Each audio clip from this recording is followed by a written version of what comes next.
I should know better than to run right back to you. Losing my mind over how you knew I met her. I know I didn't think it through. Caught up in ways I can't undo.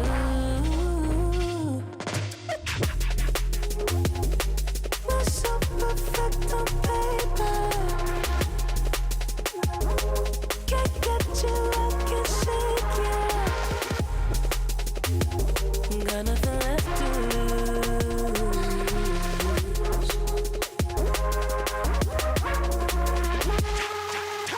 Have a little faith, have a little game. I don't wanna play. If you stay, then I take it all back. Another little game running through my veins. Take it to the grave in my state. I'm an insomniac.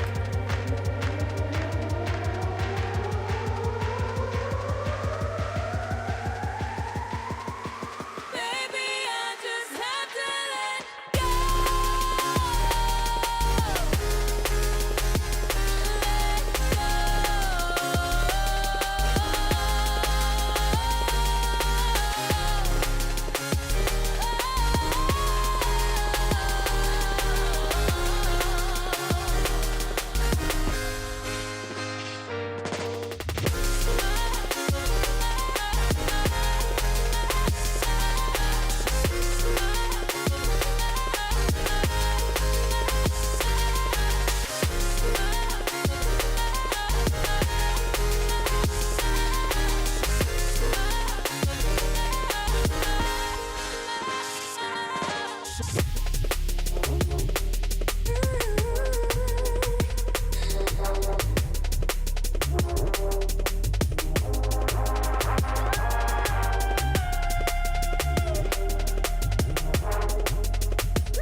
We're so perfect on paper. Can't get you, I can't shake you. Got nothing left to lose.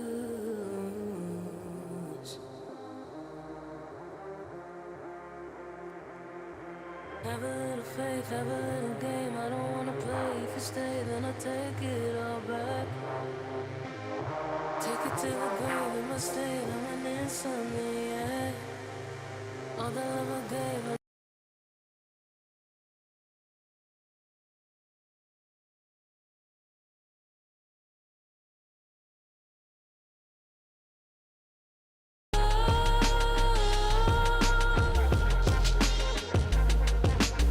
maybe I just have to let go.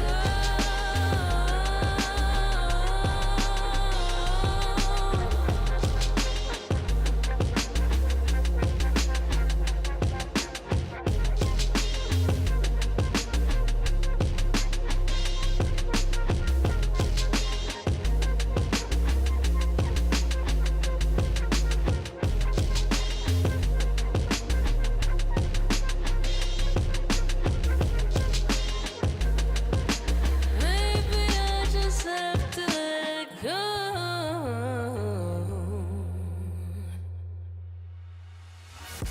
To the left, to the right, to the left, to the left, to the right, to the left.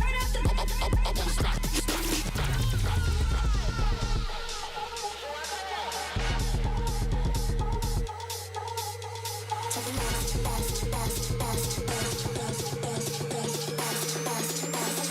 Rock to the left and I rock to the right, like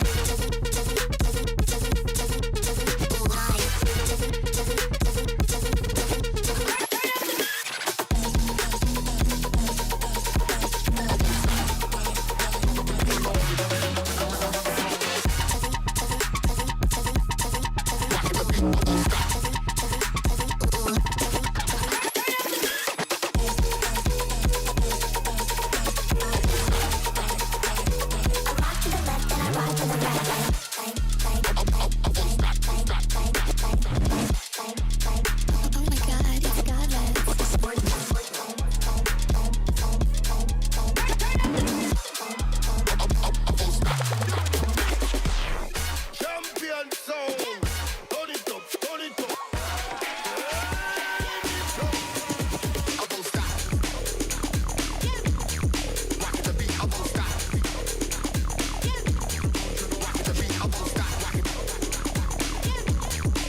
This stream contains fast-flashing images that may affect viewers who are susceptible to photosensitive epilepsy and other photosensitivities. Viewer discretion is advised.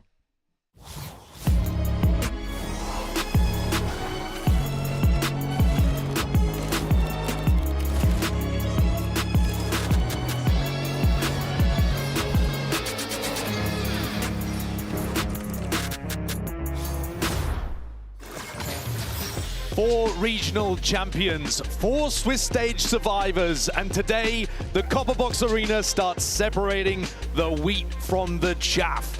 Welcome to Masters London, where we'll begin our proceedings with tournament favorites, HyperX, taking on those Swiss stage darlings, Leviathan. And then it's an EMEA Grand Final rematch as Heretics take on Vitality. I am Sideshow. With me today, we've got Mimi, we've got Billy. We're out here, first day of playoffs. How were the Swiss stage pick'ems going? Not great. Not great? They're like so-so, I would say. Thankfully, I've not really had time to go back at the end of the day to go through each matchup each day, so they've been going so-so. Yeah, mine have gone horribly. You didn't believe in XLG? No, I did believe in NRG. It's not gone well, but playoffs should be better. Well, should be better, should be more predictable. I don't exactly know what Mimi means by that, but there's a final reminder that your official playoff pick'ems are about to be locked. The blocks are closing as soon as our first match begins in 20 minutes. So get those picks locked up quick at ValorantEsports.com or via the in-game client before the time runs out, and you will no longer be eligible for a golden sage blowing on a whistle. It's what everybody wants. That's what I've been waiting for so long. Let's take a quick peek at our playoffs bracket, though. And I wanted to ask you, as we look at the playoffs bracket, who do you think has actually come out better at the end of this? Who's got the best chance of being able to make that deep run? For me, I think it's surely G2. You look at their side of the bracket, they're playing XLG, who in my opinion is the weakest playoff team, and then a kind of untested so far EDG just coming into the tournament after China's been having a tough time against a Foot who had an upset to make it here. To me, this feels like the best chance G2 has to make a clean run. And in my opinion, it's their tournament to lose. I've heard it before, Mimi. Yeah, I do think that does look like the easier side of the bracket, I guess is fair to say. But I think the other side of the bracket, there's so much upset potential, especially when we look at the matches coming into today. Yeah, I mean, we've got a banger to open it up, don't we? Let's have a look at our fans, though. Frankie is down there hanging out with them. What you got?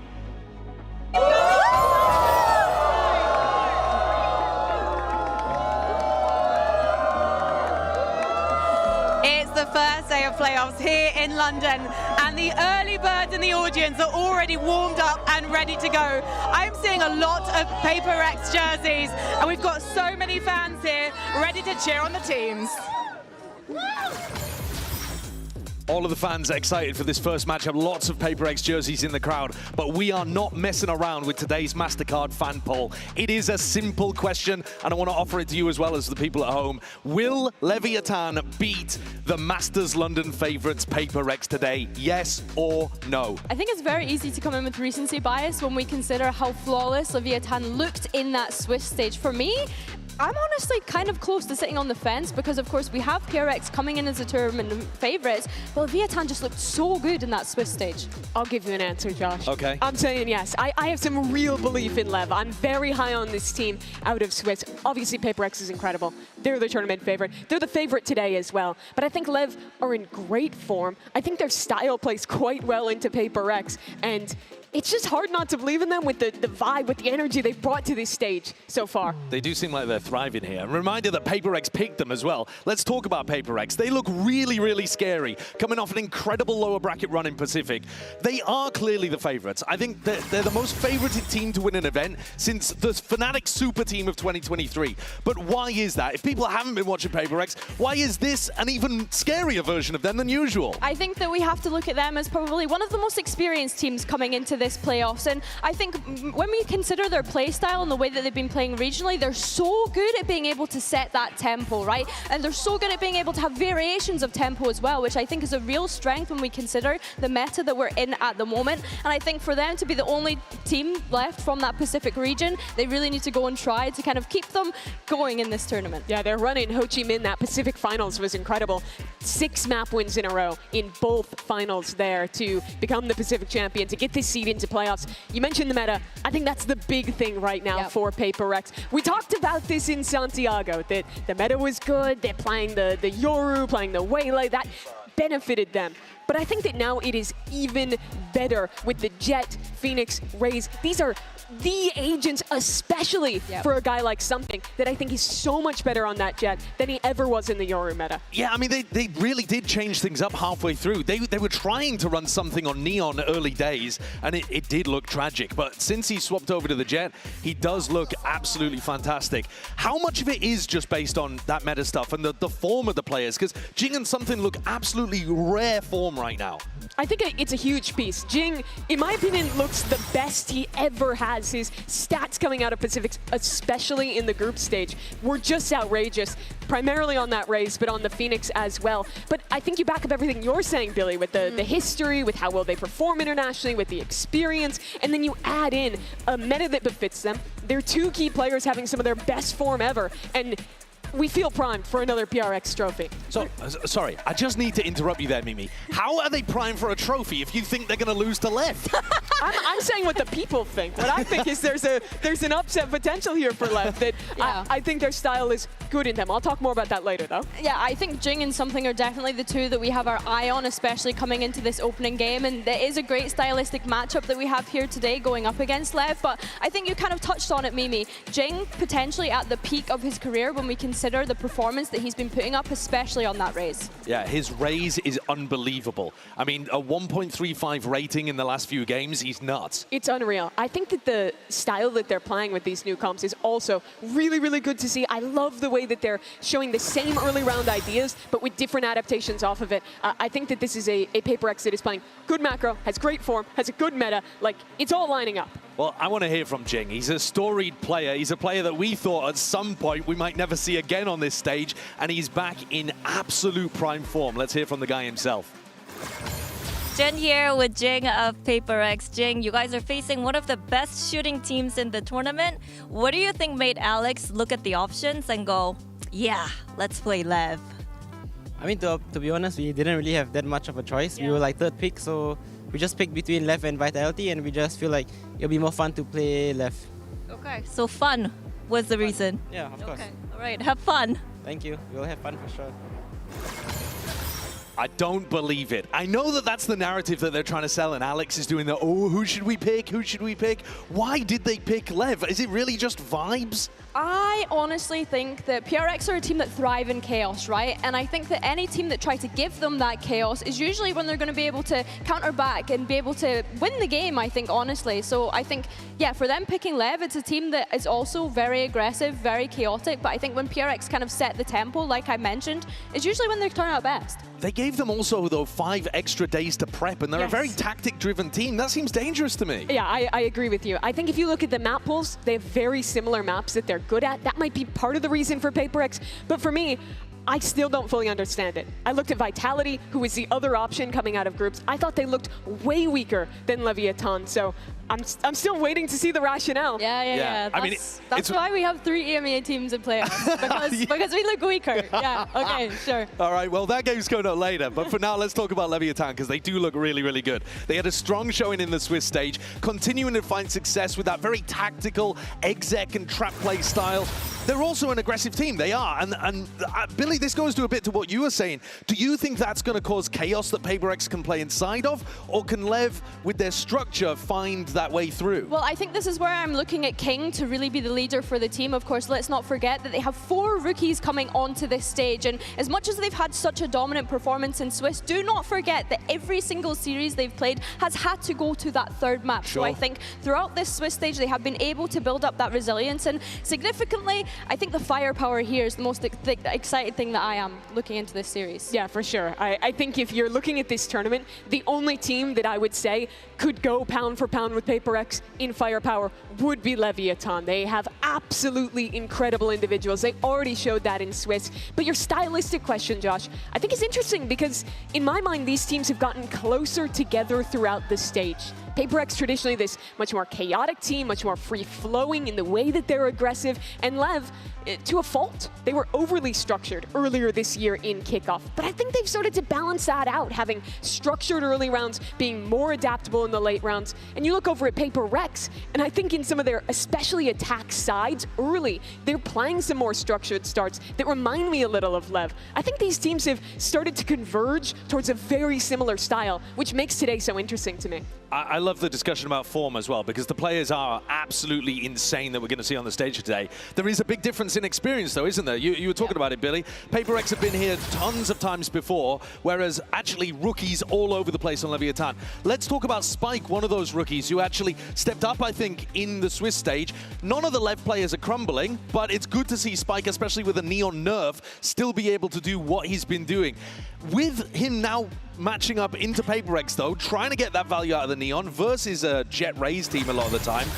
What are the challenges and how is Spike going to navigate that? I think what looks really promising for me from this Lev roster is the fact that you're not relying on the usual superstars that we set up coming into this tournament of Sato, of Neon as well. I think what Spike has been able to do is just come out swinging. I think that he's looked really aggressive in his approach. And yeah, he didn't have the best series in the very opening game, but that GE game, the second game that they played was really, really good, Mimi. Yeah, I do agree with that. I think that the Neon as well, we always have a tendency in Valorant teams too, that we see a nerf, the agent's dead, completely gone. But Spike has proved that it still has that value. They picked 100% Neon back in Americas, still 83% here in the Swiss stage. So I've liked what I've seen from him. I don't feel like I've noticed a lot of rounds where the nerfs are actually hitting him big time, especially because so much of the value he gets for me is more the fast rotates on defense that breaks those usual timings with the Neon, and on attack with how he's scaling in conjunction with his teammates in these double duelist compositions.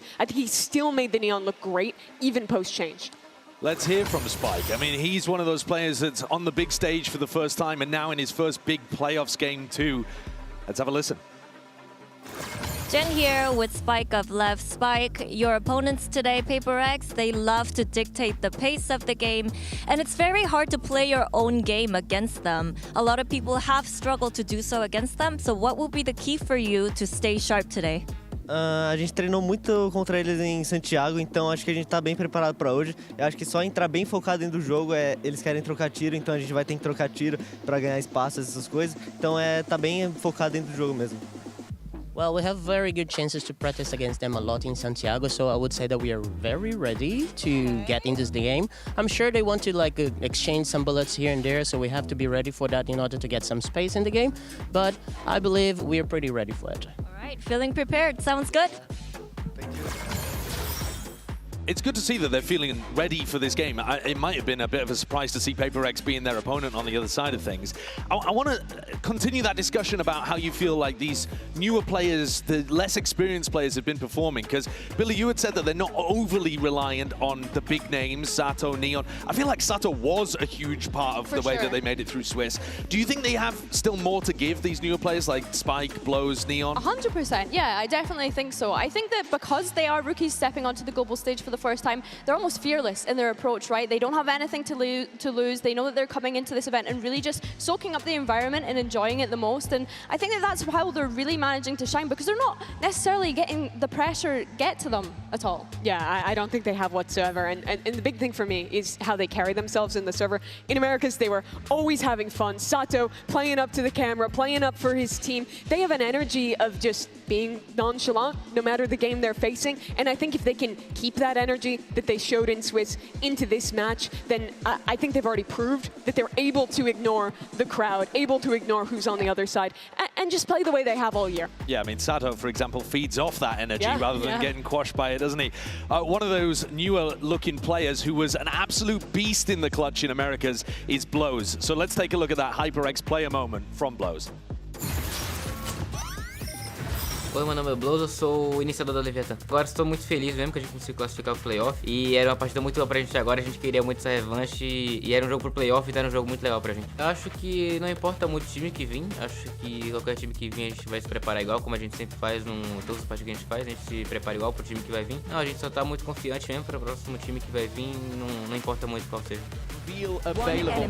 Both players waiting, but that's the shot that could make it count. Is left all onto Brock. He's being spammed out from underneath, and again he will bite the dust. Para os fãs da Leviathan, eu queria agradecer muito os fãs que me apoiam desde a Academy. Realmente fãs, eles sempre mandam mensagens positivas, mesmo se a gente perde, não importa. E mesmo para os fãs do Brasil, que vem apoiando muita gente agora, que a gente é um time com 3 brasileiros, eles vêm apoiando muita gente, então só queria agradecer todo esse apoio que eles estão dando pra gente. Earlier, we asked you whether you think Lev beats HyperX today. The results are in, and most people do not believe. However, it being a 60-40 game with how popular HyperX are and how much of a favorite they were for this tournament, I think speaks to people actually having a lot of respect for Lev. Yeah, I think you have to after how well they played in the Swiss stage. But HyperX almost always dominates these polls. Normally their fans are out there, it's 80, 90%. It is surprising to see. Josh, you're the only one alongside me who's punted on Lev. I do think that the way we've gone here with like an 80-20 split feels maybe a little more indicative of the odds. More than a 60-40? I mean, I think it's like it's a ball is law game. It's like a 30%. I think there's a chance for Lev here that I'm willing to punt on, but I think they're absolutely not the favorites. Yeah, I don't know if that's maybe a little bit of recency bias coming. Of course, they did have such a dominant Swiss stage performance. I've gone off the back of experience. I think the experience wins. We're seeing the crowds get bigger as well now that we're getting to playoffs. I know that we've kind of said that Lev have been thriving, especially Sato, when they see the crowd and playing around with that. But for me, PRX are the tournament favorites. I couldn't kind of steer away from that. Sure. Okay. For me, it was less that Lev delivered something like brand new here in the Swiss stage, but was instead that they delivered what they showed in Americas here as well. Sure. And that for me is showing consistency that is pushing me to continue to believe in playoffs. Well, this map veto might end up being incredibly important. You had said earlier that the maps that they want to play on, some of them are quite similar. I think others a little different. That Lotus and Breeze may end up being incredibly important grounds. Let's have a look at the map veto between Lev and HyperX. Alright, hello and welcome guys. Let's do the map veto for PRX versus Leviathan. So we start with picking the side. PRX is higher seed, so they get to choose. Team B. Alright, that means Leviathan is banning first. Wait. We ban Breeze. Alright, Breeze is banned, then PRX is banning. We are banning Pearl. Pearl. Okay, then Leviathan is picking the first map. We pick Ascent. Okay, Ascent is picked, and what is the side for Ascent? Defense. Defense. And what is your map pick? We are picking Lotus. Okay, Lotus is picked. And side for Lotus, please. We pick Attack. Okay, we have... 1 second. Leviathan is banning next. We ban Fracture. Fracture is banned. And HyperX is banning now. We are banning Haven. Haven is banned. The side was split, and Leviathan is picking their side on split. Attack. Alright, let me give you a quick recap. We start with Ascent, HyperX defending. Then we have Lotus, Leviathan attacking. Then if we have splits, Leviathan attacking. Everything correct? Yep. Alright, good luck guys. Thank you. Lev switched up to banning this Breeze in the Swiss stage. They keep that going, and I think that makes this a very predictable map pool. Both these maps are starting on Ascent, Lotus respectively. Looked, I think, kind of weak regionally for one team. I didn't love HyperX's Ascent here, so I think that's a great choice for Lev to go into. But the big question is how that Lotus changes, because they wanted to go here instead of the Breeze on a map where HyperX is so good. Yeah, they are incredible in these kind of moments. Coming into this event, it felt like everybody was rushing to get on board the HyperX train. But could it be that Lev put a stops to them before they even leave the station? Buckle up, London. We're on a collision course and nobody's hitting those brakes. Playoffs start right now. Brimstone, I appreciate your concern, but we are in crisis. The team needs me. They're putting their lives at risk with every mission, and if I'm not there to help with...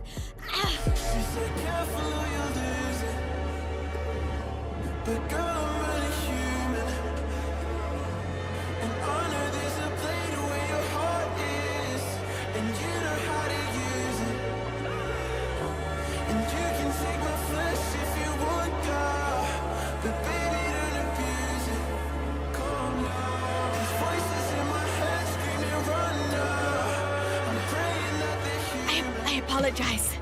The crystal growth, it's more painful now. You are right. Commander, I'm so sorry. I need help.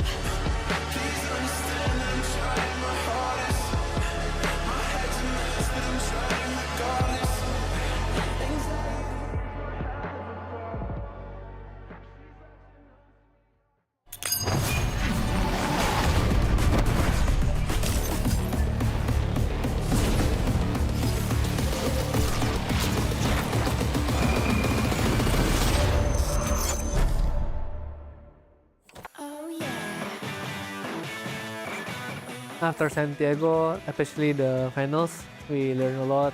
HyperX have gone extinct! It's pretty hard to be consistent all the time. I just want to play without expectation here, same as Toronto. The Pacific Princes finally have their trophy! When we play with no fears, usually we'll play really good. E em geral, tô muito feliz de ter classificado pro playoff e eu acho que a gente consegue ainda muito longe desse campeonato. Então, acho que a gente só tá muito confiante mesmo para o próximo time que vai vir, não importa muito qual seja.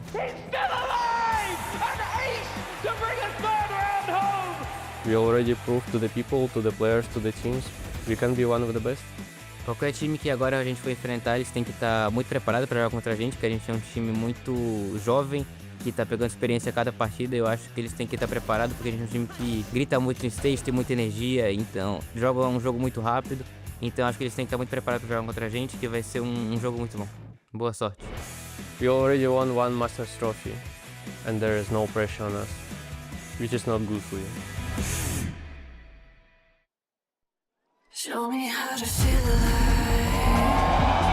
Hold me close and let it ride. Show me how to feel alive. It's the battle of East meets West to kick off the playoffs. London makes some noise for HyperX versus Leviathan!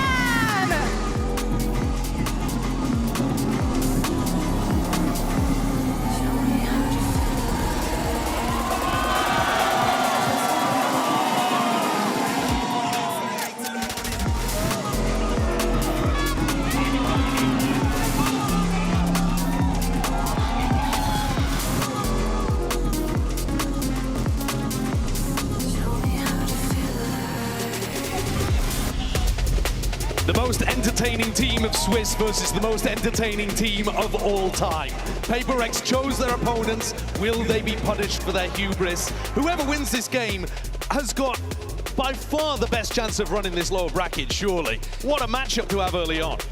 They certainly do. It is wild that it's these teams who I would have both put in the top 3 to be playing in our very first match. There's so many similarities between them. I think you can look at Lev in a lot of ways as a younger version of HyperX, a somewhat similar style, similar talent, similar energy on that stage. But now having to take down the team that has been the most consistent squad in this sport.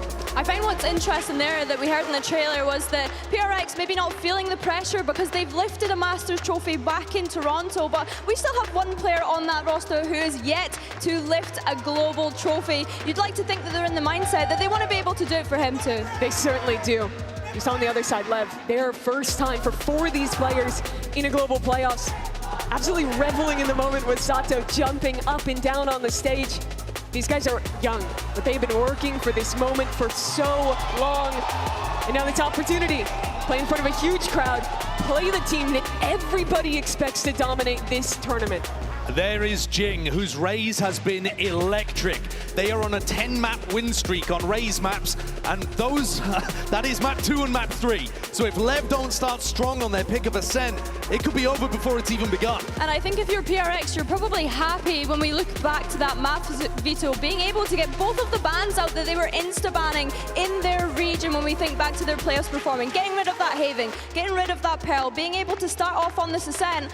Super exciting matchup today. Yeah, I really wonder if HyperX is going to change the composition on the Ascent. Obviously, they were doing something kind of unique back in Pacific, playing the Euro here, playing the Sage. You've seen other teams experiment with these ideas, but I didn't think it looked towards the top of their map pool. So I really wouldn't be surprised if there is some pivot, maybe towards the Jet Phoenix or something along those lines that have been so good for them on other maps. Yeah, I think the way that Leviathan run the Phoenix on this map shows how great it can be. The prep work that they've done on some of these maps, I mean, huge credit to Ona and the rest of the coaching staff for taking a mostly rookie roster that they've scouted and bringing them to this kind of point. This is an uphill battle. There is a clear favorite. You ask us, you ask the crowd, you ask anybody.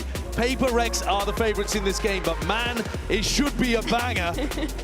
It definitely should be a banger, and I think when we consider Lev's ascent, we've already seen it in this tournament. We saw how dominant they looked against NRG. NRG being one of the favorites to be able to make it through to this playoffs from that Swiss stage. They're no longer here. Lev are trying to put Americas on top. Yeah, taking a look at the agent select now. The question is, will HyperX stick to their guns? And the answer, well, it's yes. They go back to the same composition with the double Sentinel, with the Yoru. What do you make of the Yoru getting play here? Yeah, I think the Yoru is definitely interesting. We're going to see something potentially jumping onto the snipers and seeing how valuable that is. And hopefully that will be enough delay in stopping power, right? I'm looking towards Lev's Neon there and how poor that's possibly going to play into this stage, into the Vise. We have so much stall utility on HyperX's side. I want to see how HyperX approach fighting the extremities on this defensive side. Lev's comp is absolutely excellent at dominating that space. They have great ideas of how to farm all doors up for their Phoenix. And this is a team that once they get momentum, they can run away. This match promises the world, and we're going to send it over to two casters who are very comfortable with watching HyperX. It's Achilles and Paperthin. This is indeed comfort. This should be a banger. Back over onto the Yoru, our first of the tournament for something, and in the post-nerf era, he has managed to still make this look busted. Yeah, no, this is a HyperX team that now has also had some time to manufacture this comp a little bit more, to workshop it, to give it some more legs. It already looked pretty decent at times for HyperX back in Stage 1 at Pacific Finals, but it's a big question mark here on against a Leviathan team who looked absolutely electric, especially on this attacker's side. We go out with a big mid-push here early for HyperX, but blows, at least keeping track of it, but that's the spike in his hands. Yeah, watching for this. Something just with the jump peak, maybe catching a glimpse of the shoulder, but otherwise not too much info going to be gained on either side either way. Rotation is coming in, and Lev are going to be gambling into the full stack, but it looks like Forsaken wanting to try to take some space. We'll take a shot. Heal quickly going to be coming through, and that's HyperX thinking that they go for the pivot. They just see that lurking chamber. They assume that Neon's going to be on his lonesome, and now they shift completely to the opposite side of the map. What a misread. That's okay. They have the wall for at least a little bit of extra info here with the Vice, so there's at least an opportunity to rotate back the other way relatively quickly. They're starting on it now. And with 48 seconds remaining, Lev now going to make a go of this, pushing forward into the site. Molly going to be expended there at market. Tap the plant coming through Paranoia, not connecting on the spikes in. Pulls back around the corner. As Ping reveals will be coming through. Wall up, trying to block up a player over at main. It's going to be 2 kills to pound immediately here for the side of HyperX. This Jing will get taken down by Spike Scene, but something able to find King. Blows, eliminated. And now it's down to Neon, and he cannot find it. HyperX will take the opening round on their opponent's selection of Ascent. 1-0 start. Now, really like the ideas here for HyperX. It's okay to over-rotate off of that vision you get on the chamber because you've still got that wall there as a little bit of a backup for some time. And of course, HyperX, we know individually the talent is through the roof. Like, this is a team that has a history, that has the pedigree. You're just asking yourself, is it going to be like Toronto last year? Is it going to be Destiny? Now we win. Just getting the setups going. Might just be a big initial crunch into B main. Solo lurk the opposite side of the map for King. As we'll set up a smoke here to start things off, but they're just going to be pushing ahead of this one. Something's got to judge around the corner. And there's going to be the first kill. Now the second going to be found as Neon will also get taken down. Envy covering fire, finds the follow-up kill. HyperX are looking to make this flawless as King will get spotted and dealt with. A 3K for something and a 2-0 start for HyperX. Yeah, they're really in the driver's seat, making some pretty good map reads again. This time around, an early shock dart gets a little bit of damage in, and you're just teeing up something, waiting for that jiggle peek, and he gets proactive, he pounces, and Envy right there to help him clean it up. Huge start for HyperX on this defender side to really stymie Leviathan, who are so explosive. especially against NRG. You think back to Sato's ace in the bonus round. Oh, yeah. Let's see if he can get going. No kills yet. Horns up and over. Wall going to be situated forward in B main. Not going for the more shallow one to give over some access. One thing I was curious about with PaperX coming into this after watching some of the VODs is how much attention they would give towards the middle part of the map. And you saw in the pistol round they gave quite a bit. You're on the bonus, trying to rely a little bit more on some utility. Curveball out. It's going to be a backpedal from Jing. Slow orb as well. Going to be situated, trying to stymie that approach from Tree. And for now, Lev continuing to pump the brakes, not feeling fully confident in either position here. A little bit of damage going to be traded out. Forsaken into the back away as the Paranoia is going to be sent in. Spikes in, pinned into the corner, headshot, but Jing now the one that's going to be under pressure and will get taken down. Forsaken's able to find one, but cannot get the trade up. Sato able to get them into a winnable position. That run it back as well online, but doesn't necessarily want to have to commit that into this. They're going to take a pause and look for some re-aggression. One of the interesting things is a clone was sent all the way over from the A side, even though something has been sitting over in market. And that's thrown a little bit of confusion into Leviathan. 30 seconds left. So they aren't entirely sure what the formation is here that they're facing. Drone's going to be saying hi to each other, but he did get a spot out on Sato, so know that there's going to be two players in that position, but PaperX for now still not going for this rotation. Breaking the window, shots out, fishing for some damage that won't be found. Door now shut, and with 10 seconds remaining, the spike going to be brought forward to go for the plant. 10 seconds left. Those will be able to get that one in play, and something's going to be intercepted. Wise little late linger from Neon, and now it's down to PaperX's Envy and Divide to try to see if they can make this a bit more costly, because for the moment, it is very clean. On that approach, anticipating that the chamber is still going to be playing on that side of the map, but to no avail. Neon will be able to find Envy, and now Divide gets the headshot, but cannot get the kill. Neon survives, and Lev get themselves on the board with 4 players staying alive. Yep, just nice patience, good coordination there to flush Jing and Forsaken out. Good flash around the corner to tee him up, and Sato's right there to follow up. Neon in a good position to intercept there, make sure that Judge can't do any damage. But the concerning thing here for Leviathan is because of how clean that start was for PaperX, they have a ton of cash coming in to this 4th round. They have that operator in Something's hands, one of the biggest win conditions for this PaperX team. One of the best oppers in the world, and he loves to challenge you. Push forward, Blaze Wall, set up. It's just going to be a pop flash sent out of that one. He crashes well for the exit, should it be necessary. But yep, something able to strike first, finds one, but Jing will be left on an island, does get taken down, unable to commit that wall fast enough.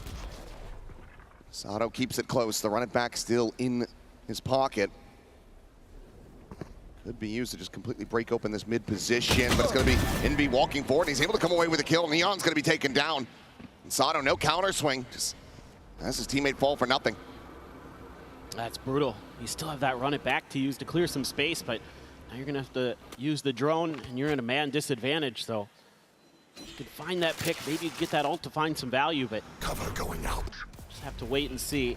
King going to throw another smoke here at mid to try to keep PaperX from gaining much info, but PaperX happy to fall back and rely on some of the util they've got covering a lot of these entry points. You got the wall over at B main, you've got the Thorns here to tee up Forsaken, who's got the Paranoia at the 30 ready. seconds left. Gonna have to be the 3-2-1. Triple this wall. Meanwhile, Spike is getting rotated. Sato's trying to just create some space, create some information on the opposite side of the map and sell a fake. And they will be able to get that Spike forward into the site in time, and Sato as well. Pushing out from main, finds Envy, looks for a little bit more, gets some damage on a Forsaken. Paranoia now going to be sent through, and he will come away with that kill. Keeps himself alive into the fight, but he's tagged down to 12. Sometimes Spike now planted over on A. Getting a half jump up over the box, just here lurking below Divide. The shock dart will fly. King, he could absolutely be there undoing in this one, but it's going to be Forsaken TPing on the top of Jed, able to find the kill, and the Divide swings out to take down blows. The defuse is there, and PaperX will stave off Lev again as they move up 3-1. Yeah, it's really nice patience being shown by both teams, to be honest. You know, Leviathan trying to create some question marks on the map, trying to throw PaperX off of their rotation game. And PaperX is so confident in their individual players that they can also spread the map. Allow Forsaken, who's still got that Paranoia, because it never got popped over in Tree. to move over there, isolate Sato. A nice kill on his own, but then he's there to TP up on top of Gen, create that extra angle for that retake. HyperX going to be going up against an op this time. Neon going to be buying into it, so a big round here for the economy of Leviathan. HyperX as well. Also, the economy not doing super great just yet. Certainly rough around the edges here to an extent, but Gate Crash going to be set up, and there's a spot out on something. Will fake the TP, sets up another one. Destroyed. Shock Dart will be lobbed in, gets rid of that trademark. Meanwhile, Devi and Envy ready to swing in, pick apart these players that are going to be looking to push through B main out onto the site. And again, you've got a lot of options here. And HyperX playing it passive.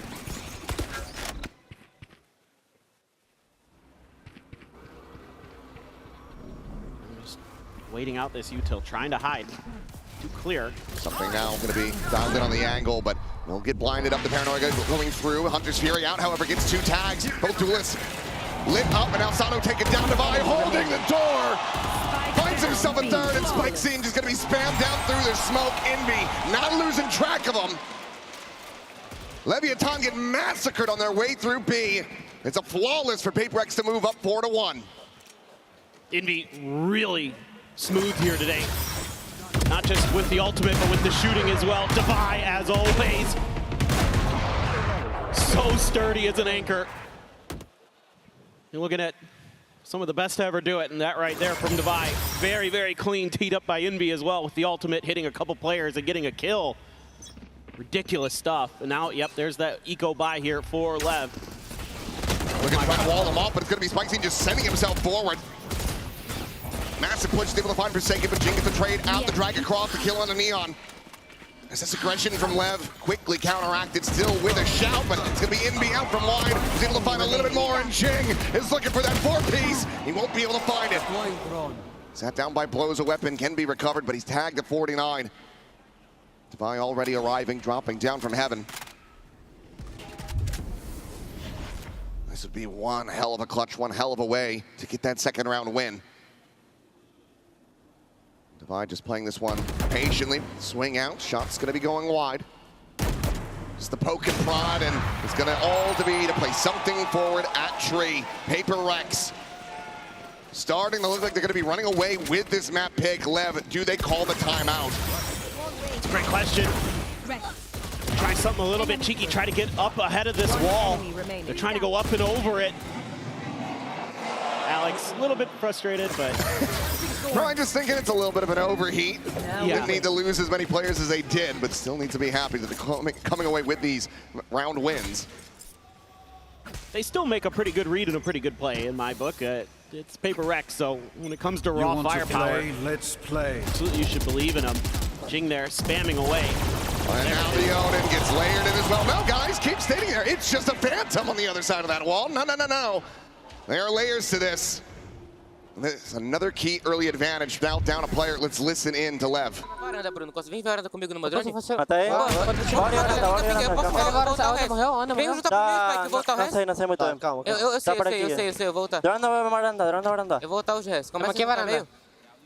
Eu vou ficar aqui na viada. Queda meio, vocês. Tô na varanda. Varanda. Não consegui, tá na parede do meio, guys. Quebrar essa parede e voltar. Mano, tem um cara aqui. Onde que tá a parede? Já quebrei, quebrei meio. Eu tenho outro ninja, estamos 4x4. O 5 tá no Overall, calm and collected despite the chaos there in mid, but Forsaken able to find King back over outside of A main, and it looks like Lev now, the time is starting to dwindle.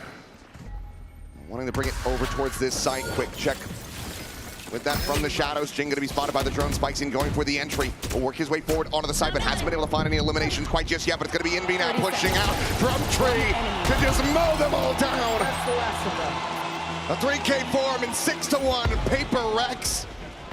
Oh, Alex might be pissed, but they are looking great so far. This is really good stuff from HyperX in terms of having some set game plans, having some set ideas, using that early Phantom spam to kind of keep Leviathan a little bit off balance, and then, oops, surprise, it's an Odin. And Envy there immediately off of Forsaken's TP. Love that he uses it to get information over at B main. Confirms there's no presence on that side of the map. That allows Envy to cheat a little bit further forward there, put that Odin into a position where it can absolutely pop. And it does. Leviathan in this Coinbase win condition. Gonna have to dial up something pretty special because they're getting beat at just about every punch. Yeah, I mean, if you're PaperX, sure, you commit 2 ultimates into that one, you get the res, you still lose something, but on the other side, 2 ults committed as well, the Tour de Force and the Hunter's Fury, both burned for no real gain. Need to find something, as we'll see if Lev are gonna be able to rally this one back. They're trying to piece together what kind of buy they can get, and widely, it's going to be a ton of half armors, so if something wants to just bring an Outlaw into the equation, that could still be a very big thorn in their side. Exactly, doesn't need to go to the op. I mean, PaperX has plenty of cash for it if they want to, but could be one of those moments where try something a little bit different. You are gonna be one away from Sato's ult, so the ult cycle here healthy for Leviathan, but they couldn't get the first round to go in this cycle. So you're gonna need to find a way to dial up something a little bit more special here. So certainly with, you know, maybe King's TP in there, Spikes in with the Neon ult. There's some opportunities here where they have some kind of set play ready. It is going to be tough against this comp with all these walls. Spikes wants to try to bait this. He'll be able to get the tap. Drifts back away. Something not going to be getting a glimpse. Meanwhile, TP around the corner. King, is he going to stick this? Yes, he does. And Forsaken has him outdone. Every bit of information. They just have the read as Jing now trying to hold the line. Sato will be able to find the enemy Omen here at the end of it, but something gets himself another kill. Spike's in going to be taken down. And again, Lev locked out of the site. The wall's still available to be committed, and Jing is inching forward. I'd suspect for just that. Creates another off angle. Sato trying to swing and to find anything. Will just find death. Dubai gets the cleanup, and PaperX continue to look perfect. It is incredible, just the discipline that they're showing. And Forsaken, you know, he's so well known on the Omen for being one of those crazy TP players who's going to go somewhere you don't expect. And that's something that Leviathan tries to do to him, and he says, nope, I'm very aware. I know this game. I play it better than most. So looks like Spike's in, gonna cut funds to go for just the Neon ult and the full armor. They're gonna try to break through something. Aggressive angle at the op. Looking for that timing, will have the exit. Spikes in again, trying to up the pace, pops the wall, the overdrive in play, looking for a target. We'll be able to find one, but the spam is going to be coming through in Indy again with the Odin. Has the shutdown. He peeks back for more. He takes down King. Neon eventually able to put him down on the floor, but still a player disadvantage now for Leviathan. There's still all of PaperX to deal with, and they can't deal with Squat. Picked apart one by one.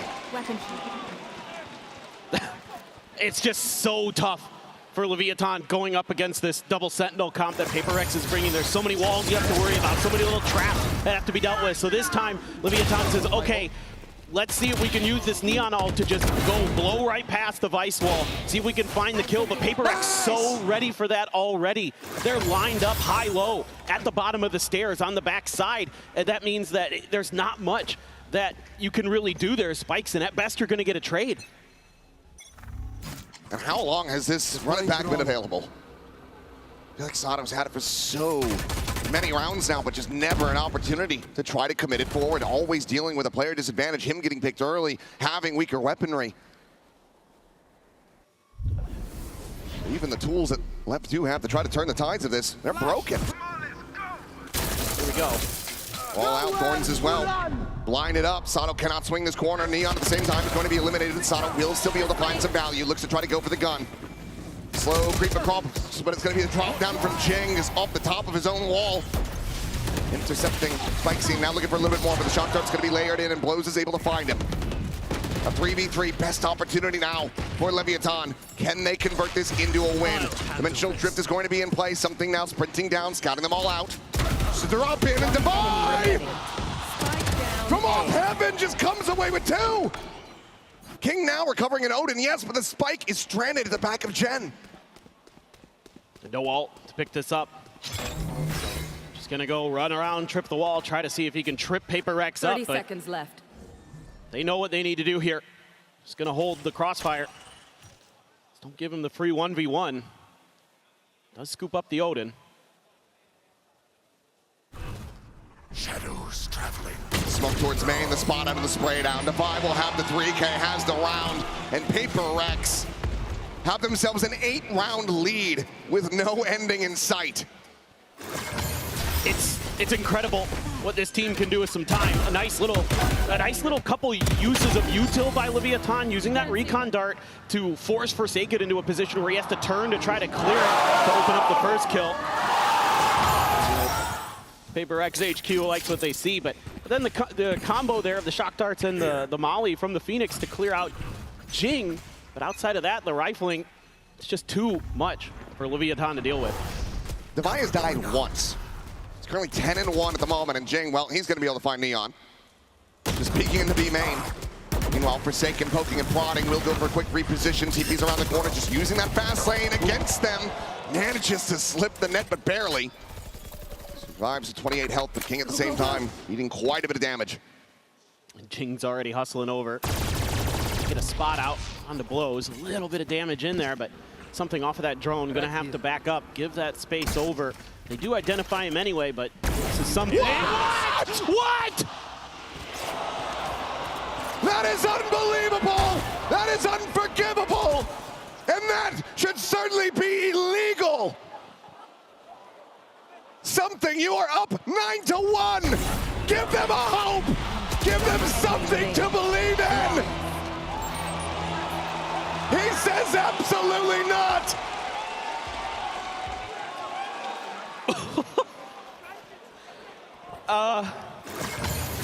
Replay, please. Oh my God. It just is one of those days. That is why I just think he's maybe the best operator player in the world. I mean, sometimes you just see he has the instincts to hit those shots. A little bit lucky, sure. I'm just flabbergasted. Lev just cannot catch a break. They can't buy a round win at this point. No. Something he's looking to continue his reign of terror. And look at the buy here. It's 3 Guardians.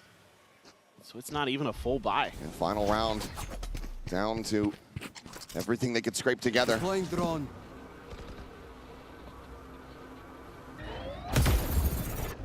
Rendezvous out. Damage going to be avoided for Neon. Meanwhile, something repositioning, swinging deeper into mid. Jing going to be taking that initial point contact, sets at the wall, rides it, and will end up losing his life. That peek out, I don't think was wide enough to spot something here. So on the reface, this could just end up being blows down. Peeking in even more. He's expecting the jump peek, but sending out. The timing swing comes through, but no, something still able to find out, but sliding through sight scene, gets the angle. Cleans up a kill onto something, and suddenly, it's the best advantage that Lev has had all game long. Yeah, I like what they're doing here. Picking apart HyperX players one by one. A little bit of an overstep from the HyperX team as well, left. but that's kind of their MO. They feast or famine on that. Slide in, Envy around that corner. Trying to face forward with the Omen. Still is going to be good for one. Look at the second! And Envy delivers again! 10 seconds remaining, a 2v2, the swing and the spike on the floor, Forsaken, faking the TP. And King, it's over, it's done. Out of time, out of hope, out of options. HyperX, 11-1 at the half. It's hard to do it better than they just did. Already an incredible team. We already know how good they are. And this may be one of their best yet on a map that's been rough for them. They come in to Masters London looking immaculate. Disgusting. This is way better than we could have anticipated from HyperX, and way, way rougher for Leviathan, who need to kick it into gear. It all is going to have to start from that pistol on the other side. And for now, we'll go into the halftime, and we'll get to hear from someone who I think is probably very, very happy. We've got Frankie standing by with a HyperX superfan. I might have found PaperX's biggest fan. Everyone say hello to Muslim. Muslim actually had tickets for tomorrow, but PaperX are not playing then. So what did you do to make sure you could make it today? So yeah, after I found out that PaperX will not be playing on the day that I got my ticket, I contacted PaperX on every single social media. I sent it emails on everyone that I know that has connections to PaperX, and I sent a 3-minute video explaining why I'm the biggest PaperX fan out there. And I asked them for a ticket, and they hooked me up for today's ticket. Thank you so much, PaperX. We actually don't have 3 minutes, but can you summarize what you did say? So basically, I told them that I've been supporting PaperX since 2021, since my SG, since they didn't even qualify for international. I've been here since Shiba was still in the roster. That's so long ago. So I even wrote articles when I was in journalism, when I was interning, about PaperX. I begged my editors to write an article about them. So yeah, I'm a big fan of PaperX. What inspires this loyalty, Muslim? It's just that I am a fan of underdogs. I've always felt like an underdog in my life. And PaperX, I just feel that connection, you know? It feels like if they can go far, I can go as far as them. I don't know if you've seen the scoreline, but I think it's 11-1. I don't think they're underdogs anymore, Muslim. Yeah, they were underdogs, but now they're the giants. And then one day, I can become a giant like them. I think you're on your way, Muslim. Thank you so much. Let's get back into the game. We will get back in for as long as Lev will give us at this point. 11-1, PaperX, they pick up the pistol. This is gonna be curtains, you would think. This needs to be one hell of a defender side. Do exactly what PaperX just did to them, but at the moment it feels like Lev just looking a little rusty, not quite awake here. And meanwhile, PaperX has come into this just with a full day's rest. Looking chipper, right as rain. Big, deep setup here. It's PaperX slowly making their way forward. Looking for some kind of contact plays, but you've got the trip there in pizza, so looking to play off of that, but PaperX can wall that off. Yeah, recon to mid, wall up. This is all to try to sell it as a hit onto the B side, but instead they're just going to be barreling forward, able to get in on top of King, find that elimination, slide across, spikes in, looking for the kill. Will be able to find one, Sato now back, filling that space, has the bandit in hand, cleans up one on the something, the ball now at his feet. Gets another clean head tap. Spike down. Jing will be able to take him down, gets the spot out as well. The spike drops behind him, needs to win this and does. And now it is just Neon, 6 bullets in the headhunter. The window already broken for him. PaperX have no real idea what his angle of approach is going to be. They just double stack into hell. Staring into main. Set up on that now, gets the information, drops down, rendezvous up to the top as the flash fully blinds him up, fishes for a little bit of damage, drops down, the right click's flying, but it's gonna be Divide. Taken low, but not taken down. PaperX are up to map point in record time. But then what can you do when this team just runs at you completely fearless, right through the paranoia, right through flashes? And this double down here from Jing, absolutely incredible to catch blows off guard. They know the spike is down, and your normal reaction as a player is to want to get that spike and get it into the site as quickly as possible, but Jing uses that against his opponent. I will be their nightmare. PaperX just absolutely confident beyond belief, and now you just have to buy every round here as Leviathan. So a couple shotguns, a stinger, Neon just the headhunter bullets. Full armor on 3 out of the 5 for Leviathan. So not everybody going to be one tap to that outlaw. A little bit of a trap setup here for Divide, but wall set. He doesn't like what he sees, so instead just throws up the wall.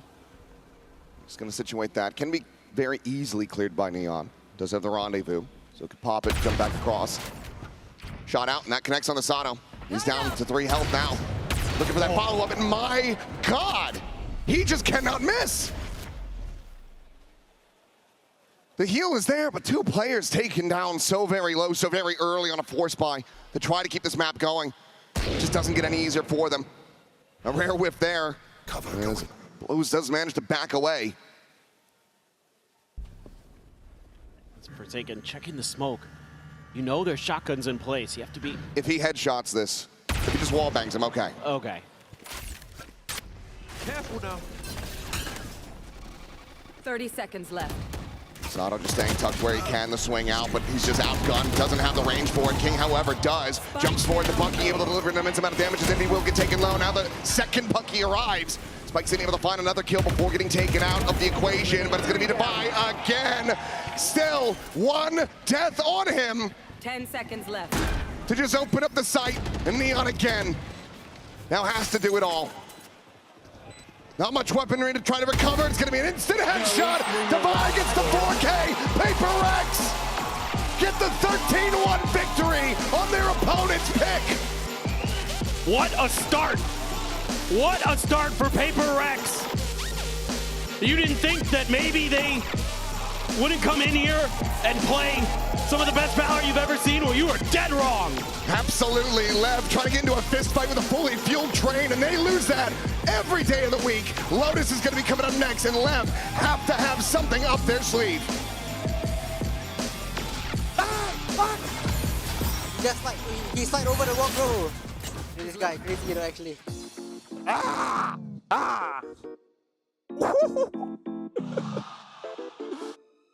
Holy shit. Dude, I deleted this voice. Holy.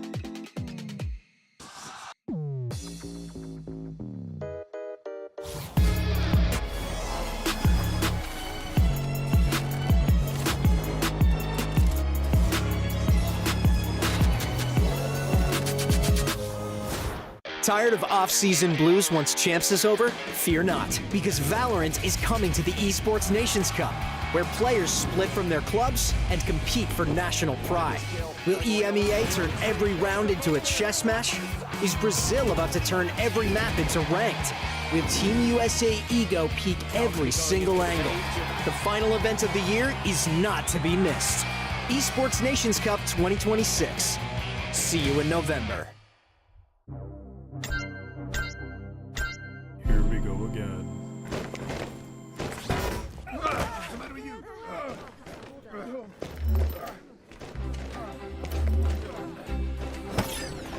Wrong way. I gotta be me. I gotta be me. The dream that I see makes me what I am.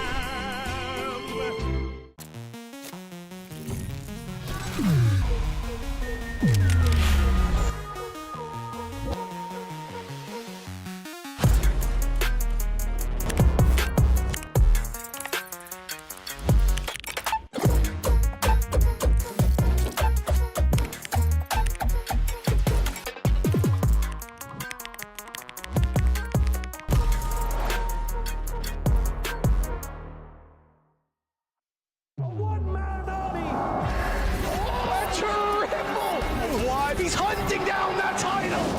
The time to write the next chapter in the esports history books is finally here. And they fold it in his hands yet again! He steps up to the plate, and he could knock this one out of the park! Now they shall be engraved alongside the greats!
A 13-1 stomping for PaperX. Alex, you had time this time around to make some changes. Why did you guys decide to stick to the Eurocomp?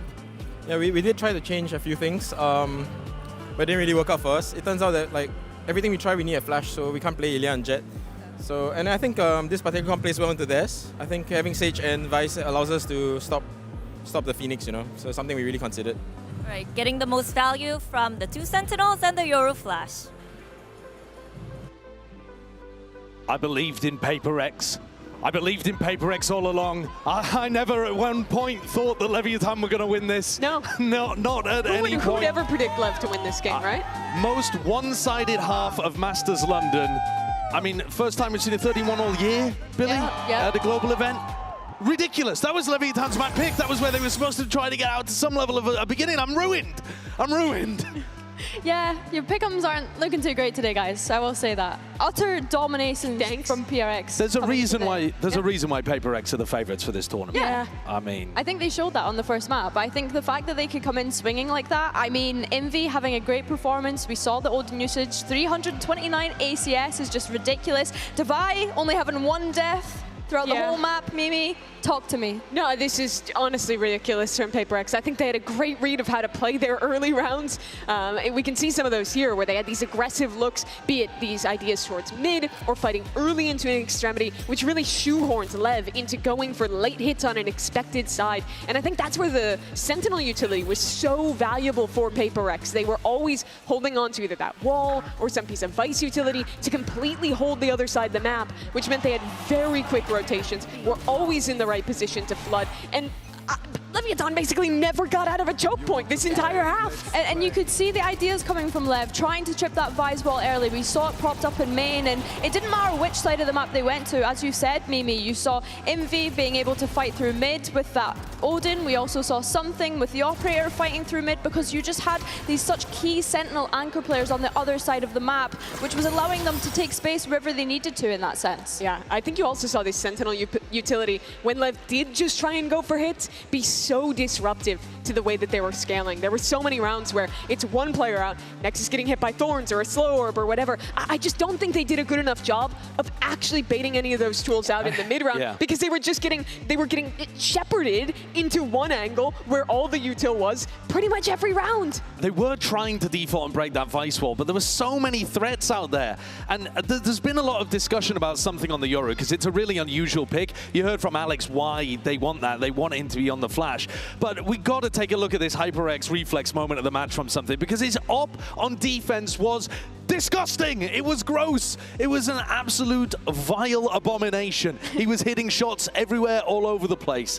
And he hit a 2K in mid on round 9, and then this comes out in round 11. Yeah. Why is that? That is absolutely disgusting from something. And I think that this is why we were speaking about HyperX being able to start on the defense. We've spoken about the Sentinel, but also the threat of something being anywhere on the map with this weapon, Mimi. He just is too good with it. It was honestly ridiculous. He got it online, and I don't even know if he died once he got the op. It was just so incredible out from him. You look at this entire HyperX team, no one died. Alex is normally slamming his desk. He's actually happy for once. Having a great seeing time. That shot. What could you possibly not be happy with about that map? He found a way. Yeah. I think there was one like refight A main that he was molding about. Pretty happy otherwise. Yeah, I mean, now they're going into 2 maps where they've been winning constantly. I said they're on a 10-match win streak, well, 10-map, sorry, win streak, whenever Jing is able to play Raze. I mean, surely we're about to see more of the same, no? Can Lev actually bounce back in this one at all? I think for Lev, I want to see what adaptations they make when we consider the defeat that they had on Lotus against NRG in the Swiss stage. And also just bring a bit of confidence, right? I think that we were seeing over-fighting from HyperX and maybe not so disciplined at moments because they knew that they had the momentum on their side. That is a change from Lev, though, going into now this Jet Raze composition instead, literally going bar for bar with the way that HyperX plays this map and trying to match them here on that map that, like you're saying, Josh, has been so incredible for PRX. I think on defense especially, look for them trying to get another early operator up for something. If he gets that, the rest of the team gets to be so active elsewhere. They're brutal to shut down. But this surely plays into the narrative of Lev being like baby HyperX. Yeah. But surely HyperX are going to know all of the tricks. They invented this. Of course, we were literally joking during Swiss stage that Lev had just yoinked HyperX's composition. And like you mentioned, they're going to know those tendencies. Let's send it over to Achilles and Paperthin to see how this series progresses. Can Lev bounce back? Thank you very much, Monopoly Man. Yes, that is the question. Can they manage to find a foothold in this series? 13-1 on your map pick. Certainly not what you want to be seeing from this squad. Now they go to Lotus, the stomping grounds of HyperX, to try to see if they can turn around their misfortunes and get themselves back into this game. Well, no doubt, HyperX doesn't want to let Leviathan pass go, doesn't want to let him collect $200. That's a spot out, that's a dink, but something gets dinked too. A ton of damage now going to be suffered as Spiketeam will be able to find that kill. The heal's immediately going to go through as Sato pushed back up to full health. Huge early advantage. A good read here by King, at least considering the quick push out. But Invi just going to tuck in, waiting to see what they do. Meanwhile, the rest of HyperX, considering C, Lev knows HyperX's tendencies. They're at least cognizant that there could be some kind of quick lurk, quick play. And be slotted forward, given some credence here by King, but will just also silently drift across. No, he's going to scale forward. Does he clear it? He's got to. Has that Sheriff to swing in. It's quite a bit of damage through, but cannot confirm the kill. Envy will be able to take him down to Vi at the same time, looking to still hold the door. Finds one, Pop Clutch is going to be sent, backpedal over to Waterfall as Jing tucked away as well, swings out, but Neon has the headshot. The right click's going to be going in, but blows somehow. Manages to stay alive, just 4 HP. 30 seconds left. Heals for his teammates as much as he can offer. It's now just Envy. Planted. That recovered Sheriff in hand to try to see what damage he can get through, but this is looking good for Leviathan. 3 that he has to try to isolate, spots the first, but there's the counter swing. Neon will be able to have it, and Lev will take the opening round. 3 players staying alive. The pistol is theirs. Yeah, this is great for Leviathan. Get that confidence flowing again. You know, you see this a lot where a team gets blown out on the first map and then is able to bounce right back effectively on the second. I always think back to that Fnatic versus DRX match years ago in the first one on Bind, and then Fnatic bounced back, no problem. So certainly the start you were looking for here. I think the only concerning thing is HyperX had a pretty good read on this round. They just got outdone in the close quarters battles. Little jump there from Blows. Maybe able to avoid the brunt of that right click. It's on a very early walkabout. Tailwind going to be expiring. Now he's stranded, and King able to just win out that aim duel. Tagged up, but again, the heals can come through. As Levi looking for anything that he can get, and will just be the one. Asado gets taken down. Forsaken went and scooped up a Sheriff. Oh my God. Push forward. Jing, belter of a shot. Blows is eliminated. Suddenly this is a 2v2. Spike scene will get them back into an advantage position. Forsaken now to try to see if he can clutch this out. The Spike's still going to be down on the floor at backside. This is his spot. Has a smoke, has a paranoia, sets that up. He swings this though, will be to his demise. Yep, King with a stinger, able to find it. Lev rescue the round. Grab what weaponry they can. It's going to be a Phantom and a Bulldog. Carried forward as they go into the bonus. Decent damage done by HyperX though. All things considered, if something wins that battle, even very, very different, but hitting some nice headshots there. Envy with the classic. Jing had one with the Sheriff. This HyperX invests a little bit into that round, so therefore Guardian, instead of the half armor for Devi, go for that full armor buy. HyperX situating themselves to contest this mount hit. Pop flash out, up and over goes Sato, but something will be able to strike him down. Swings out, looking for a little bit more. Can't quite turn the flash, but it's going to be Envy still looking to maintain control as Jing pushes forward the Spike, trying to be recovered, but King falls alongside his teammates. Now just Neon on the complete opposite side of the map to try to see if he can do any further damage here. Otherwise, it's going to be a very clean anti-bonus for PRX. Forsaken tucked in, still immediately going to be found. Some damage does come through, but now have to be a 4K clutch to try to convert this one. HyperX just getting themselves situated around the corner. Flash at the ready, looking for the 3-2-1. They swing ahead of it, and Neon is still able to find 2 more kills. That ends up being very catastrophic for HyperX in the end, as only Jing will survive. Yeah, that means the economy's going to be a little bit funky here for HyperX coming into this round. Curious what the buy's going to look like for Leviathan. It's a good opportunity for an Outlaw to come into this next round. Jing is going to have that showstopper, though. Yeah, I like this from Neon. Really nice pickup. Maybe they thought that he was going to be playing anti-flash, turned away. And he just faces forward, takes his chances. He sent showstopper now online. Several half armors, so Neon with this Outlaw could absolutely feast.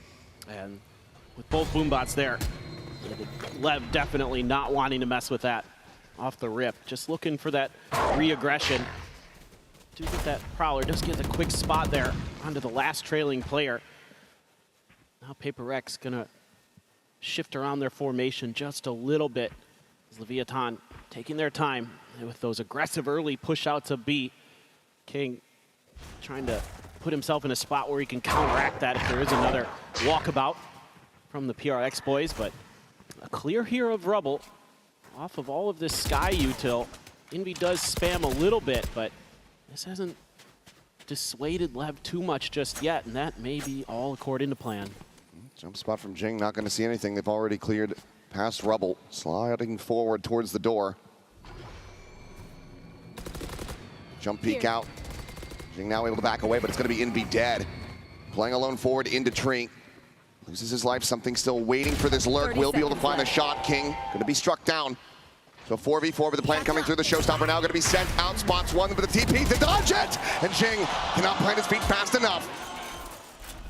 Blows able to keep him covered. Finds that elimination. Divine now trying to scale forward. Does have the full armor. And smoke will bloom here in the on space. Clear of the Seekers. Alerting them to something's presence, but Forsaken at the same time is able to find Spike Scene. Re-ride of the rope. Sato looking for the push. Neon able to find the 2 kills. And the cleanup is good. 2 players alive. Leviathan maintaining the lead 3-1. Yeah, they're playing really disciplined here. Kind of like what we saw in Ascent, but now they're hitting some of their shots. Neon in particular, really thriving. Great call there to dip into the Outlaw. See what they can get done with that, but this win right onto Envy. Envy tries to challenge it, maybe thinking that it might be a solo player. You see this all the time where there's a lurker who's playing with that door, trying to play with info. And that one, yeah, It was a little bit frustrating. You're going to lose that showstopper too, and now you're on an eco as HyperX. So that's a brutal round. Leviathan giving themselves a really good chance to stretch this to 4. This time probably earned frustration there for Alex as Forsaken is trying to find this elimination on Neon. Tags him, the knives immediately going to be popped. He's looking for it and he's able to find it. Forsaken going to be struck down. Neon able to find a second, but Jing is there as well. Comes away with a kill. Tailwind out, something able to dodge that paranoia. Keeps it into a 2v2 as the jump spot will locate him. They know that he's still sticking around. They know he's going to be in this more entrenched position, but he's still somehow able to find Spike Scene. Savai around the back, the Sheriff in hand, blows, pulling off of the angle now. Checking towards the baby door, nothing going to be spotted there, and Savai clips him in the head to get the Mastercard thrifty. I mean, he is just unreal today. 1 death on Ascent. And it was funny, I talked to him in between the halves here, and Devi goes, I go, 1 death, buddy, and he goes, yeah, maybe I should have just saved that round. I was like, it was the bonus, bro. Could have done, but now a big round to try to rally back into this one for HyperX as they look to tie things up. The economy broken down on the side of Leviathan. HyperX well ahead as far as the ults are concerned as well. And that operator, scary. Oh, what a shot from Neon. Great shutdown there. Good way to start this one off. Pull off what will feel like an effective sortie of their own. Turn of the flash. Forsaken looking for that second kill, but he cannot get it. Sada will be able to strike him down. Envy now backpedaling over to the connector door. Divine ready to counter swing out from stairs. Envy holds his own for 1. The showstopper's going to be lobbed in, but Envy ends up getting out in front of that one. Dodges it, but now something on the approach around the back will be noted by this wall. King still alive and in the mix. Just pops that to make them continue considering the flank, but it looks like Lever considering the pivot into the B site where something lying in wait, but he's getting more and more committed onto this angle. Finds one, Cloudburst down. Skirts back and for now, the swing not coming through. Both players dangerously low. 65 health between the two of them. Just trying to wait this out, probably talking about how they want to clear this. Do have a little bit of util with the raise. Ooh. Oh. What a hit that would have been. It ends up going wide. Left. King now able to get that spike in play. Has the seal guard as well for a post plant. Does he just send it? No. Doesn't get given the opportunity, and there's the shot. Something eventually creeping in behind is able to find Sato, and HyperX with a fuse will tie it up at 3-3. I mean, this is just the individual brilliance of HyperX on display. Able to kind of outdo some of their opponents in big moments here. Some trades early. I like the attempt of the dodge by Envy. I mean, he at least doesn't die to the showstopper. Yeah. But then something all over the map there, baiting out the wall, rotating back through, understanding that they could be going through that door because Devi's holding A site. So prepped and ready, and has a great cloud burst to set him up for another angle, and then he rotates again, and he completely fools Leviathan.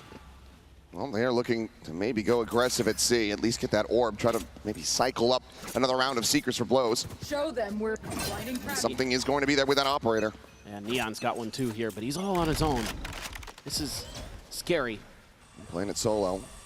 Something maybe anticipating that TP up the top. Nothing going to be seen there. Neon will get rewarded with that operator. Finds the kill. Forsaken going to be struck down the peak in. Looking for the flick, but it does not connect. Quick reposition back onto the site, trying to see if anyone gives him an angle. Do they swing into this, or do they just backpedal for now? They're staying statuesque. Tucked around the corner. As Trailblazers going to lead the way. Something considers chasing it, but this is maybe a bit of false info here. HyperX are starting to rotate out, not expecting that everyone is widely just sat here at Mount. Yeah, they're anticipating that off of that Trailblazer that Leviathan would make a move with that info that was gathered on the HyperX side, but they're being extraordinarily cautious on this attacker side. They are constantly taking these pauses, trying to wait HyperX out. They know that can be one of those things that gets into HyperX's head is they got to keep moving, they got to keep going, and you can use that against them sometimes. 35 seconds, they don't even hear this Trailblazer, so TP forward, they will find this site empty. There is not even a lick of util from the Vice either. It's Jing going up and over, not tripping the wall, and that could be costly. King, however, watching back, I do believe, checking this angle, and Jing might get caught off guard. He's able to find the spot out, but cannot find the kill. Now the Steel Garden at the ready. Swinging from Sato to his demise. Something able to come away with one, trading it back. It's still in a player deficit. The Steel Guardian's going to be exchanged on either side. Devi, a fadeaway shot, is able to find Neon before his gun is taken away.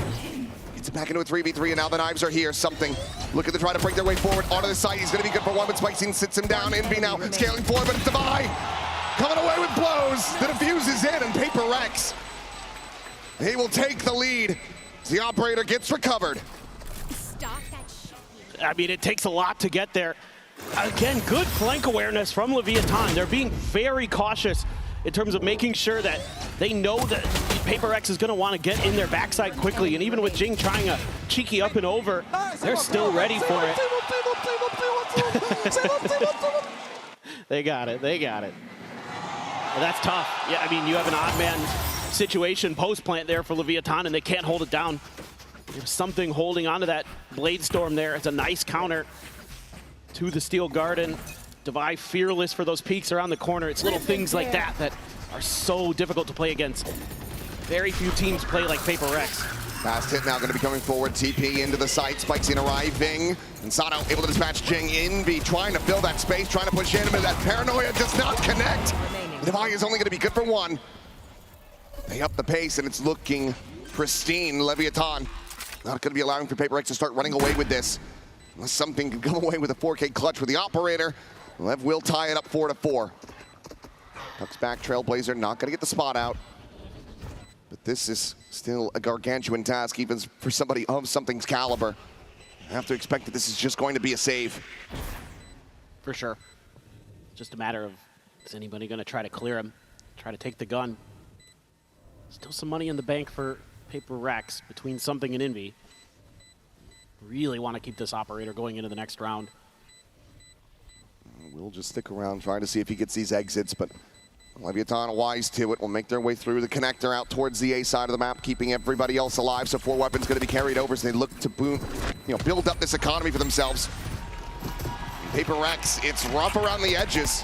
Cash in hand for Envy, but the other players widely buying down. So 4-4, Leviathan not going out without a fight. For sure, and this is them winning a lot of individual battles. They're trying to play off the back of those flashes quick, but Leviathan, because Sato's able to hold the line. Yep, and when he's on fire, that's when Leviathan is definitely scary. Want to see him pick it up. Hard not to like the way he's been playing so far here in London. A little bit of a rough start, though. But that round right there, a difference maker for sure. Boombot out, TP up. Tailwind going to be popped, something looking for the peak. Makes his exit, the updraft having to be used as well, but Forsaken at the same time, going to be taken down, trying to scale out of that A door. Again, just dispatched by Neon. Now the Seeker's online, and Envy dropped as well. The peak from main. HyperX are getting scattered to the winds. Yeah, they're losing these 1v1s now. And now they're rotating off the site. Now they have to gamble one way or another. Keep that up in safe positions is probably what you're considering here. And once again, Leviathan just going to look to run down the clock a bit. Go for that slow creep forward. See that they have this site empty. As Devi will start cutting back towards this side, just a sheriff in hand. Might be good for 1 or 2, but I have to suspect that he's not going to be able to hold his own for very long. Spot him on that Trailblazer. Will move forward. The smoke, however, is going to be dissipating, and Neon is very much ready for it. Immediately has the shutdown for Jing and something. It's time to just tuck back and wait for this spike to erupt. You could definitely go hunting now as Leviathan. You should be pushing the map very quickly here. They already are. So Jing heard that flash over in water, so he's just gonna try something a little bit different. Nice that you're gonna be able to save that Sky ult as well here as Leviathan going into the next round. Kind of curious if maybe this is where Alex gets involved. Might be time to calm the boys down a little bit. Jing, yeah, I have to suspect that there's gonna be a timeout off the back of this one. Yeah, I mean, I think you might wanna, there's a kill for something. You might wanna talk about some of these isolation plays that they're trying to make, some of these 1v1s that they're taking. Probably just say, hey, I know we had a great ascent, but let's tighten the screws a little bit. Let's get this ship sailing back in the right direction. Because right now, the wind's against us. You see the timer stop, so timeout call will be coming through. As HyperX needing to try to assess how they're going to get back into this one. Because it's just been a lot of contact fights that they're not winning, resulting in these very early advantages for Leviathan. So I think Coinbase's win condition for them is just pump the brakes, play it slowly. You know that Lev is going to be more than happy to do just the same. Yeah, I mean, I think that's part of the discussion here is, look, we know what they're doing. They've shown us a few fast rounds, right? Like we had the one on the B where they're going to dive in. Don't counter, play for these retakes. You know, we're doing a great job in that regard. Even when we've been at an odd man disadvantage, if we wait for the full forces, if we play together, that's when they're at their best. Make sure you're doing that. Make sure that, you know, you've got the support there before you start making your moves.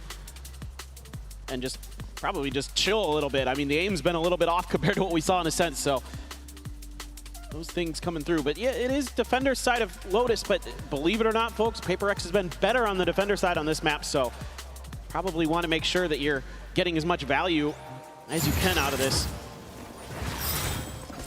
Not in an ult cycle really, other than Forsaken's ult, which you never know when he's got that in hand. True. What the hell he's going to do, but could do something wild, but 2 away from having a showstopper back online. Looks like they're going to try to fight this at Mount, or rather at Rubble. Secure that orb. See if they can come away with anything else, but Lev, they have the numbers stacked up here, so they are more than ready for a scrap. And it's a shot not going to be connecting. Quick little jump across from Sato, and Neon just paces forward. Phantom at range, still able to find that kill. Seeker's now going to be sent out. Sato going to be good for 1. Blows taken. Down Jing, and that is going to be a 3-player advantage. It's a timeout call. Whatever they had drummed up, it's better on the side of Lev. The base in, Neon, good for another. Swings out, and oh my God! Swift on the taps to buy, dead. And it is a flawless for Leviathan to get up to 6. Neon is actually insane right now. That Phantom is hot, to say the least. Good Lord. Oh my God, this one right here. One enemy remaining. He doubles down, deals with Devi. That one, a little bit frustrating. You know, something there, got a little bit baited. Thought he could go for the crazy flick. You know, maybe that early one on Ascent got him feeling that he can hit anything. And now the operator's out of cycle. As Showstopper going to be invested here. Neon as well with the knives, and Sato! Man, both duelists! Finds it from beyond the grave, and Neon is still just looking so slick, so keyed in. Will not be able to find the kill on the NB, but tees it up. Took him low, and now it's just Devi, dead on the push out of the smoke. Leviathan up to 7. A lead at the half now secured with 1 more round to be played. They are just on it. I mean, a great coordination here. The deep flash to get some space. I mean, just insane stuff with the Showstopper into a Blade Storm. HyperX is trying to see if they can counter it. And Alex doesn't like the play, doesn't like the idea. Yeah, losing both duelists that fast. Sure, Sato. Don't need that second blast pack. Well, maybe not the way that they've been playing. Right. As Jing again, that Showstopper at the ready. A shot out from something. Pops that tailwind. Meanwhile, Neon has the operator just holding down that position at Mound, making sure that there's no deep flank push coming through. And he will have the jump peak shot Envy eliminated, and there's just no way to counter swing him that quickly. So he gets out scot-free. Flash gonna be popping, spikes in, able to turn that, able to find the kill. Devi now eliminated, and HyperX continue to struggle as Forsaken and risky TP, but manages to get out of it and find the kill on Asano. In with a shout perhaps, blows now gonna be eliminated. King down. Forsaken will get traded, now a 2v2. The Showstopper still available to Jing.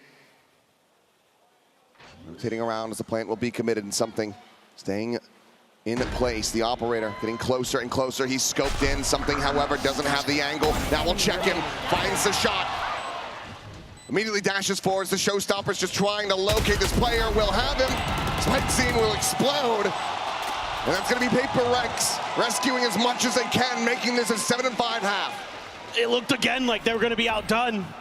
But this time around, Forsaken just in the nick of time, dodges the paranoia. Something Johnny on the spot here. Ooh, Forsaken had a moment. And then, yeah, like you said, the showstopper still there for Jing. So they're able to make it to 5. Oh, ludicrous way to close out a 5th round win, but Leviathan still out in the lead by 2. We'll see if they can close out this map when we come back after the break.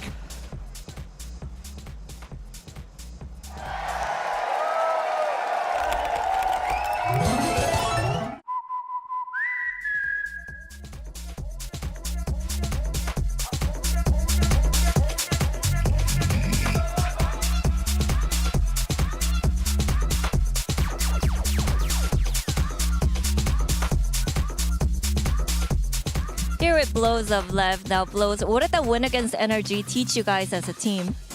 Eu acho que a vitória contra a Energia ajudou muito, porque eles são um time muito experiente, jogaram muito nacional, e eu acho que esse jogo deu muita confiança pra gente pro resto do campeonato.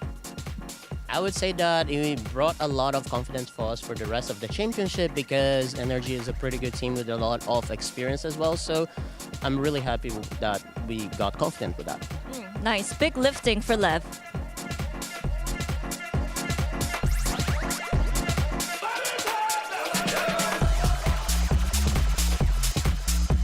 Jen here with Davai of HyperX. Davai, you guys have the right form, right meta, and also kind of the right amount of experience to win out this tournament. So any worries for you coming into today's matchup? Personally, I'm more worried about ourselves rather than the opponents. So I think if it's a good day, and I guess good to go. And hopefully maybe they don't play as well. Yeah. So, yep. Okay, thank you and good luck.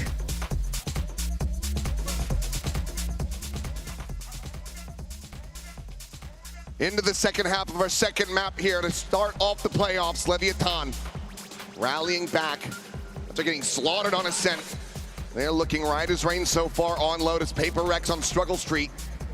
Need to find this pistol to try to swing their way back into this, otherwise Lev might just be pushing it all the way to split. Yeah, and it's been on the back of Neon. He has been incredible on that jet. I mean, you know, we've seen it in the group stage where teams have tried to mimic this HyperX comp with the jet and the Rays. Not too much success, but here today, Leviathan has kind of fixed some of their problems. They've got some of that confidence. They've got some of that firepower flowing. They've got the coordination going. Everything you need here maybe was lacking against NRG.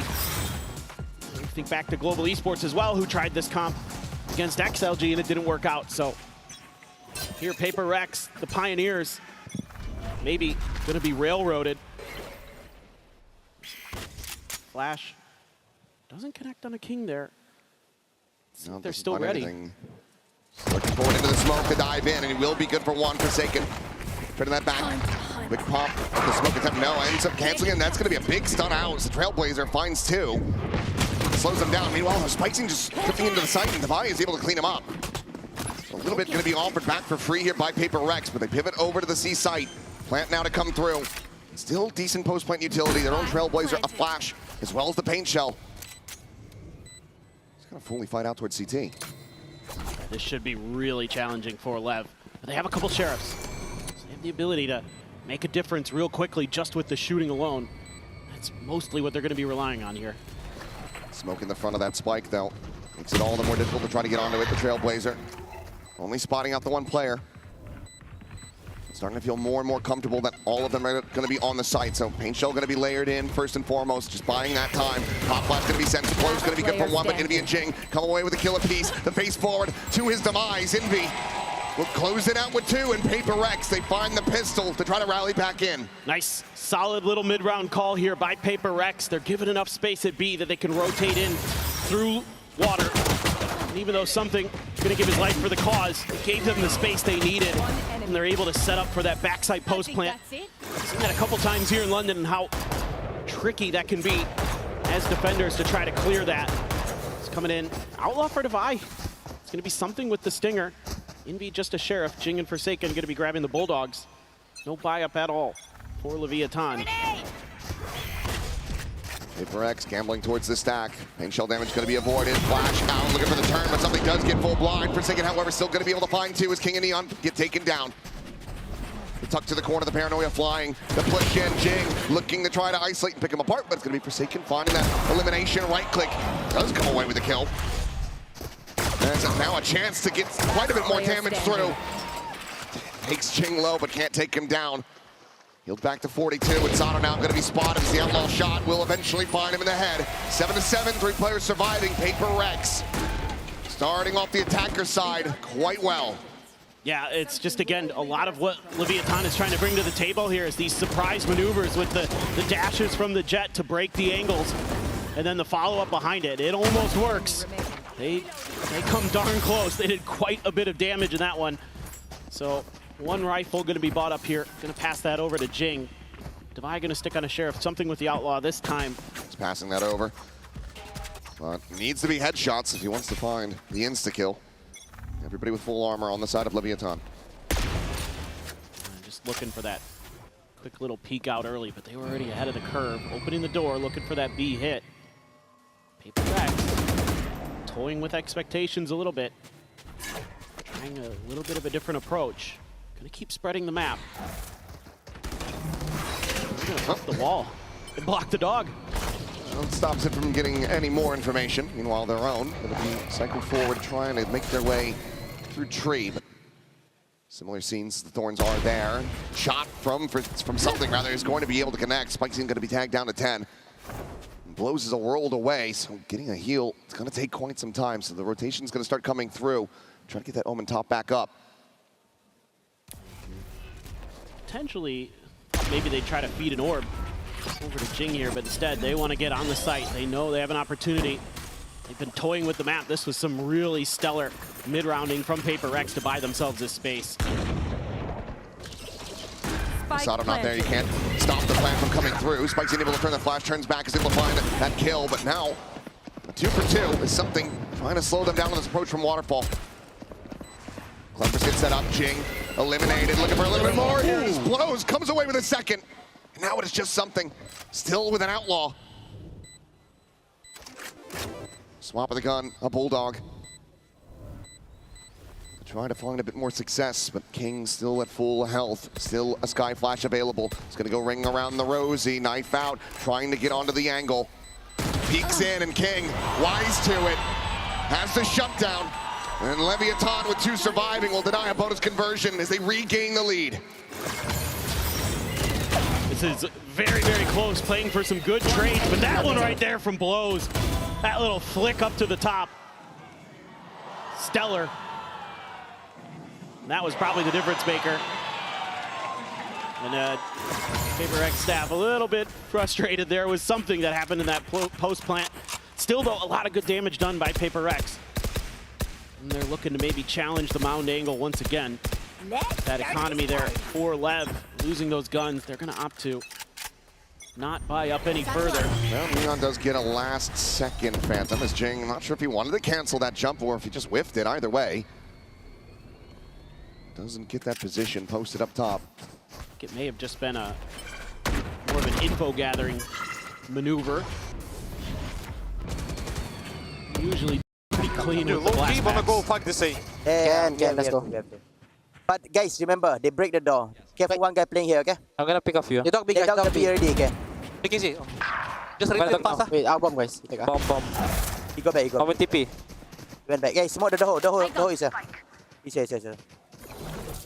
We double pick. Can we swing him or something? 1, 2, swing. Activated. From right side, bro. From right, bro. Yes, wait. I'm going. Ready? Wait, not yet. Ready? Gonna turn him. Can we just go? Because I think we just go. That's another early kill. Neon just having Forsaken's number on this map so far.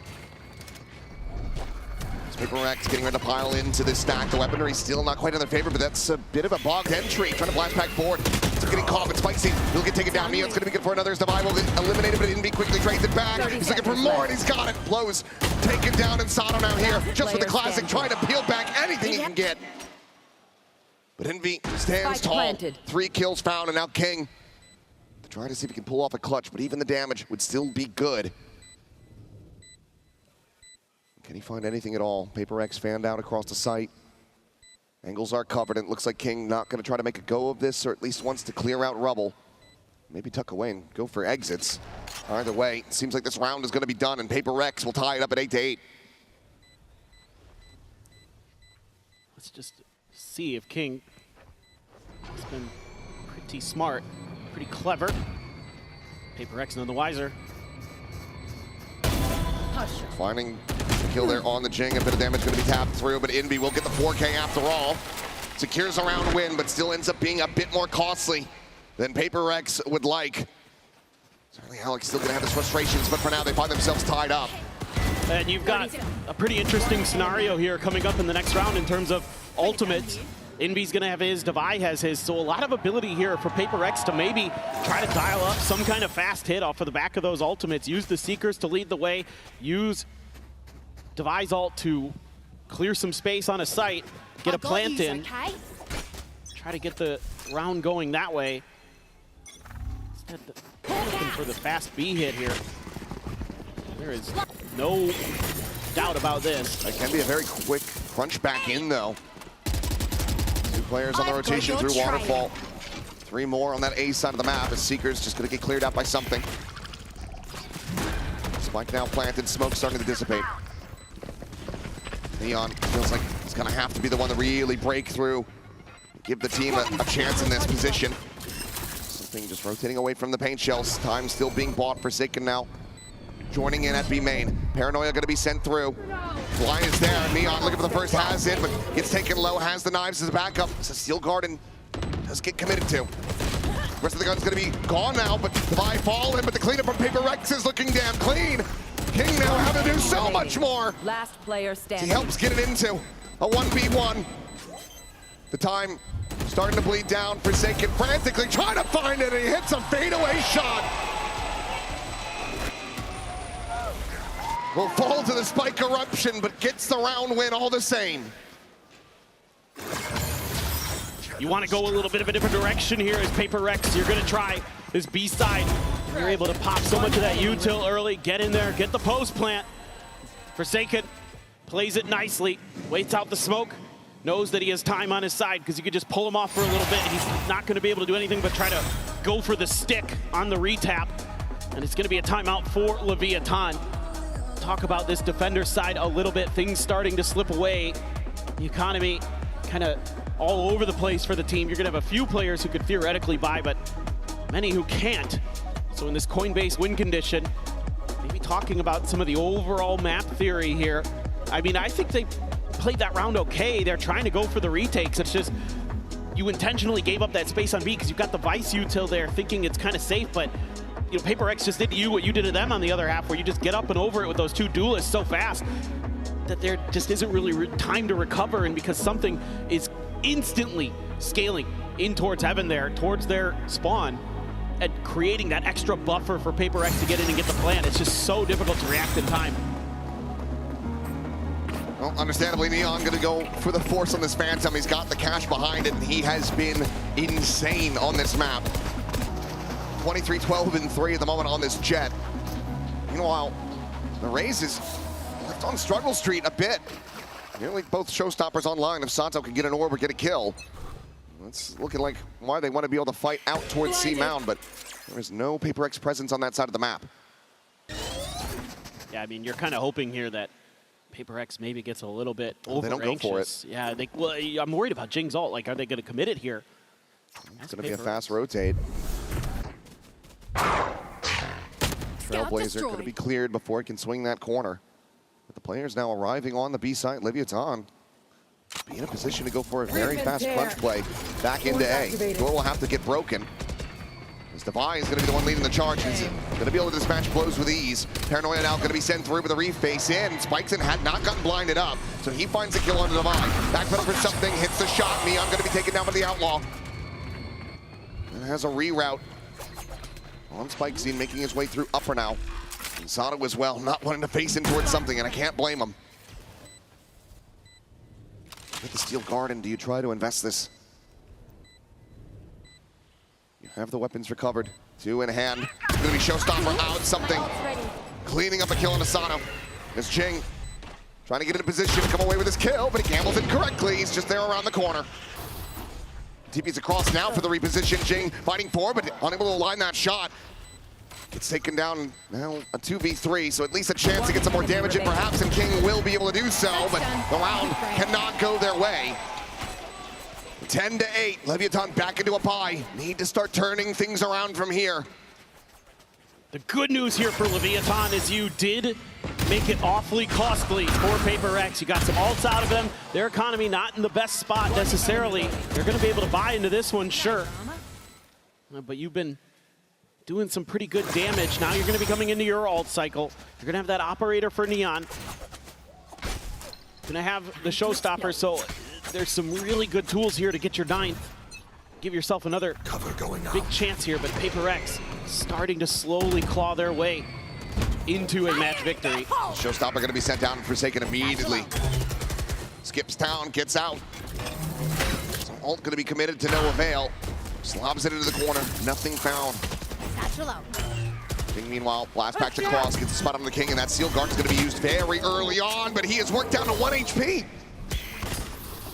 Trying to hold the line, but maybe just above the brakes here. As Spikesy TP's into the corner, he's able to find Jing. Fakes the exit, and this can absolutely catch PaperX off guard. And it has something bounding forward. They eventually flush him out, but that play might just rescue the round for them. It's the Vine and me. A volley of kills. Back into their favor. Neon trying to assess which angle this is going to be, and he will find it. Envy cannot get them over the line. 2 players surviving and Lev now 1 away from tying it up. I think PaperX here just doesn't register that there's going to be these fast rotations from Leviathan. After that Steel Garden, I figured they just have to leave Jing as a sacrificial lamb for this round.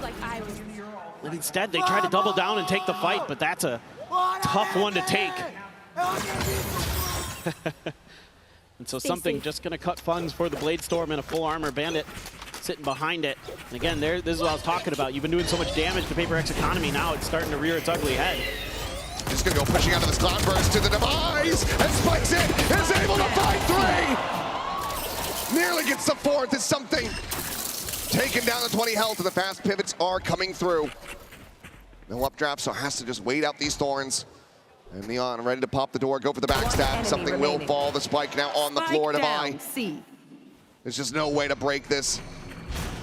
The pressure being applied from all angles.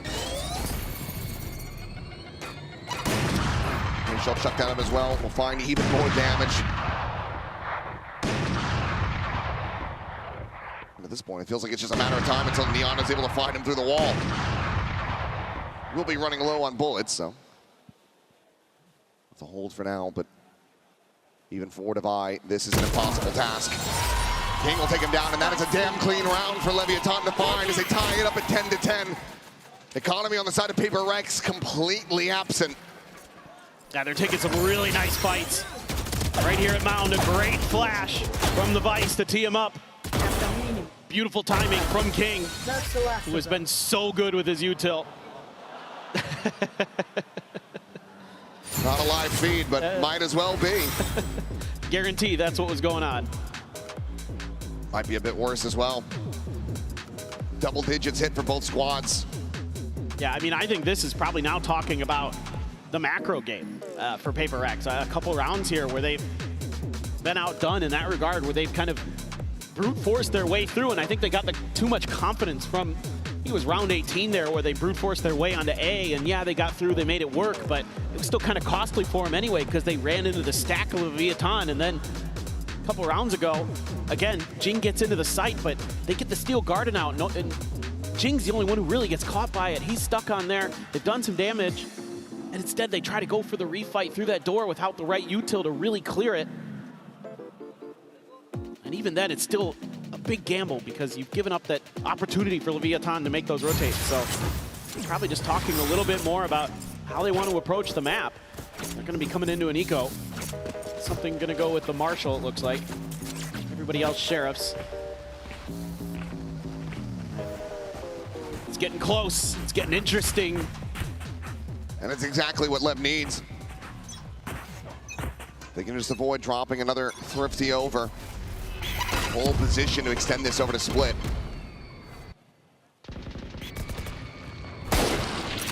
Something maybe with a glimpse, but will just make his exit.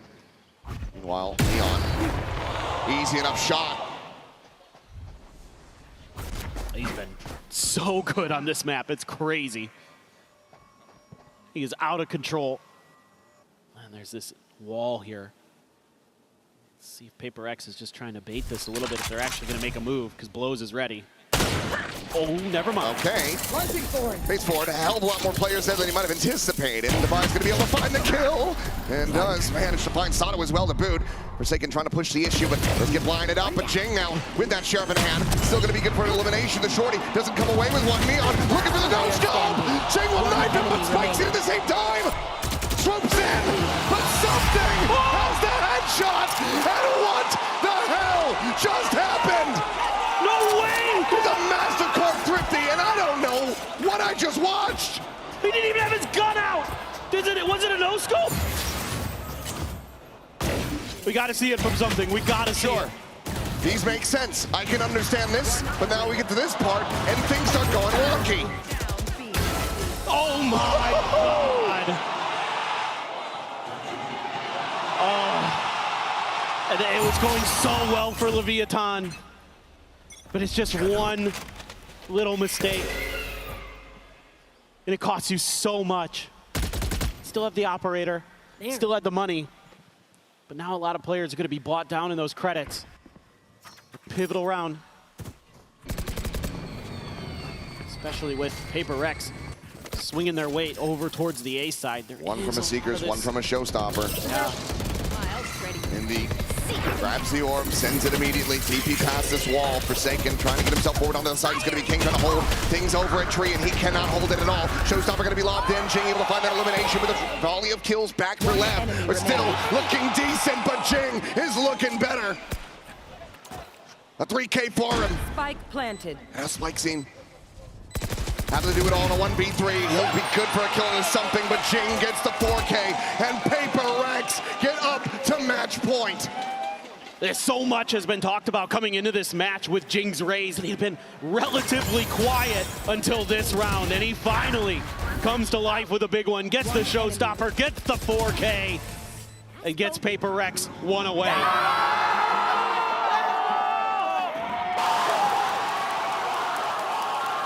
They're on the verge of a 2-0 to start off their run here at the playoffs. Leviathan now calling what could very well be their final timeout of this series.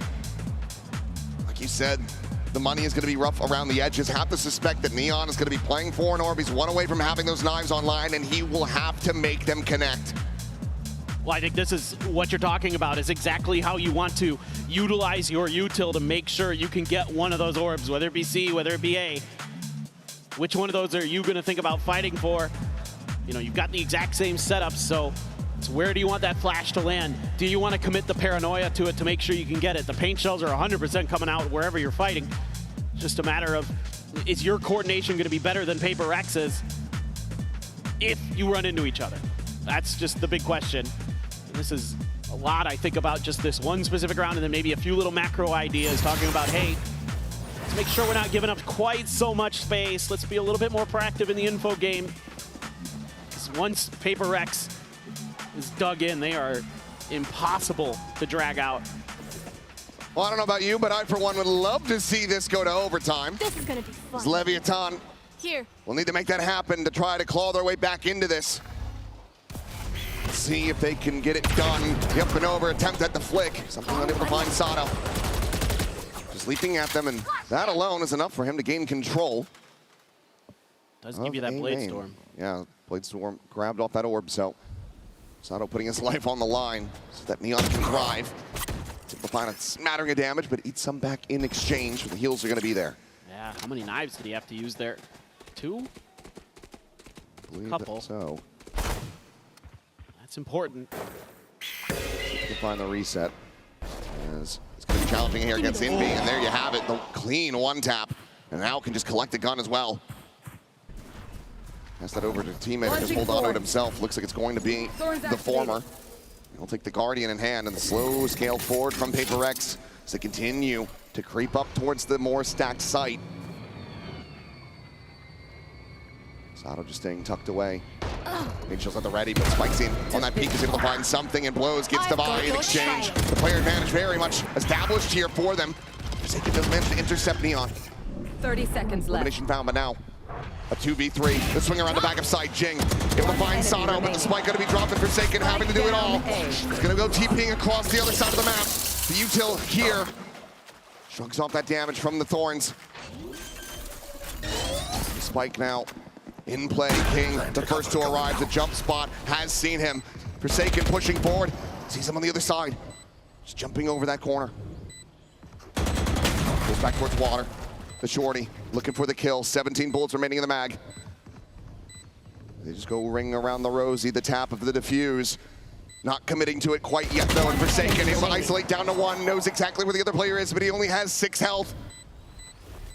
Blows has to try to go for the push. He has to go for this kill. Forsaken though does not allow it. 13-10, 2-0 in the series. HyperX have arrived in London. And what a start for them. That ascent has got to have a lot of teams shaking in their boots. You would think that's one of their weakest maps, and they absolutely destroy Leviathan.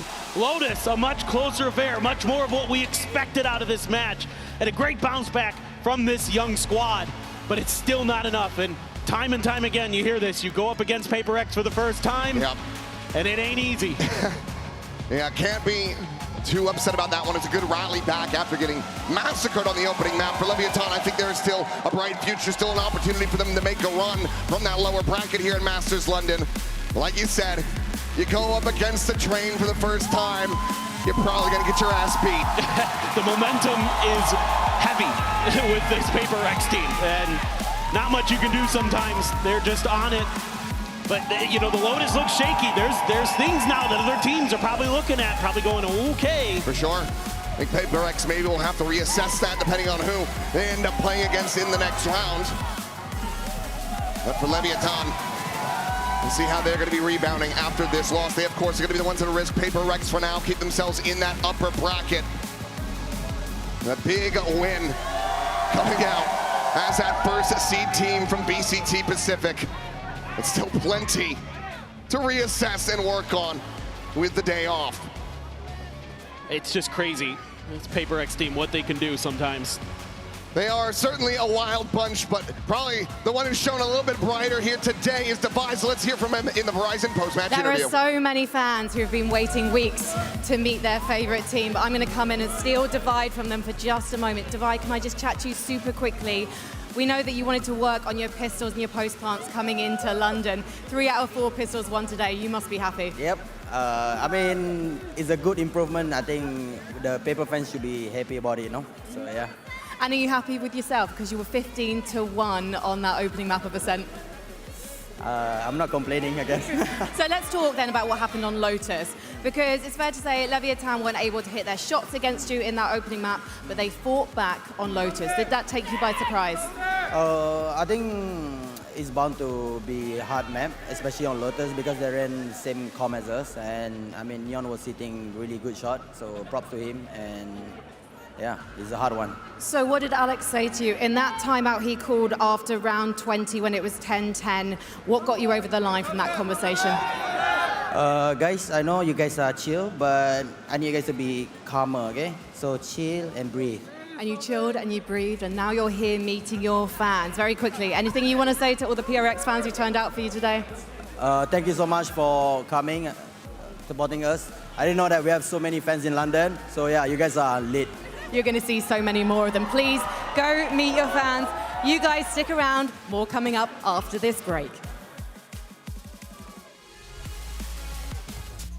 Incredible win from HyperX there. I'm here with Billy and with Coach Alex as well to have a little bit of a discussion about it. I mean, the way that you announced yourselves on the playoff stage with a 13-1 win, that was something different. That was spectacular stuff from you. A bit surprising, to be honest, because I know that it's the best man, but I think we had a really good comp against theirs. So it's a bit hard for them to actually come into the sites, and I think that's where they're strong, you know, right in entrances. Is that one of the reasons why you felt confident in this matchup?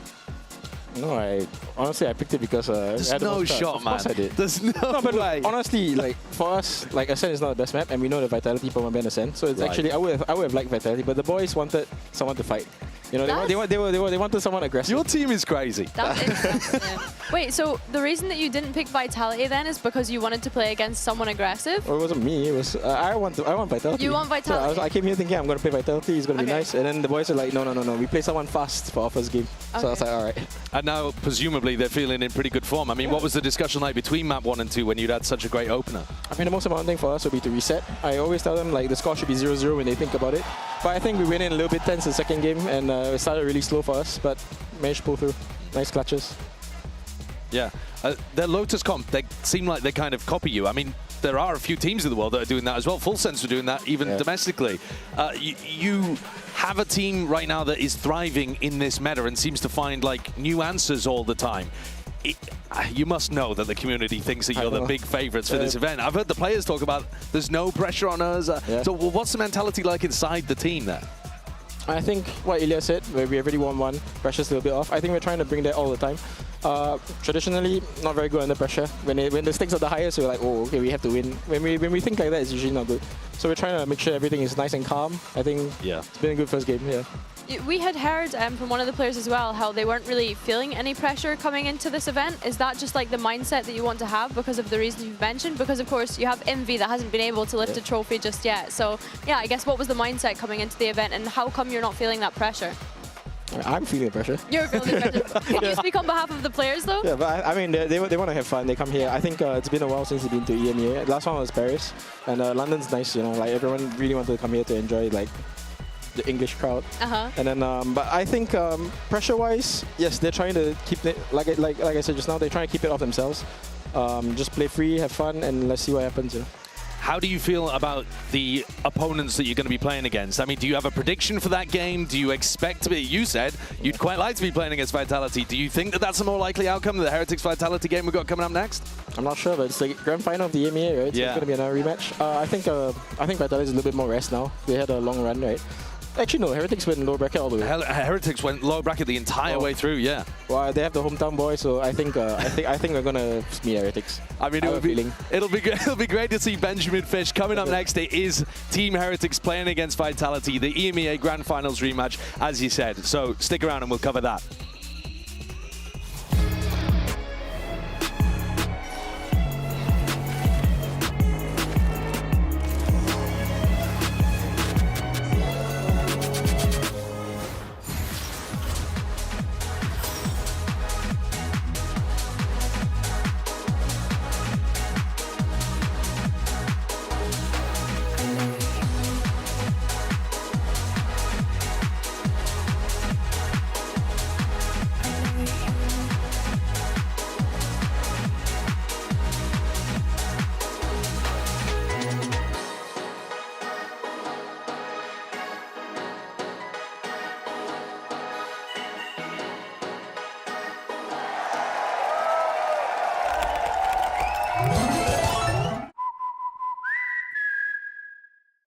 Yep, that's me. You're probably wondering how I ended up here.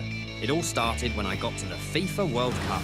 And wow, thousands of Verizon customers. Oh, you got the free Verizon tickets too? No, I'm... With amazing seats. I'm sorry.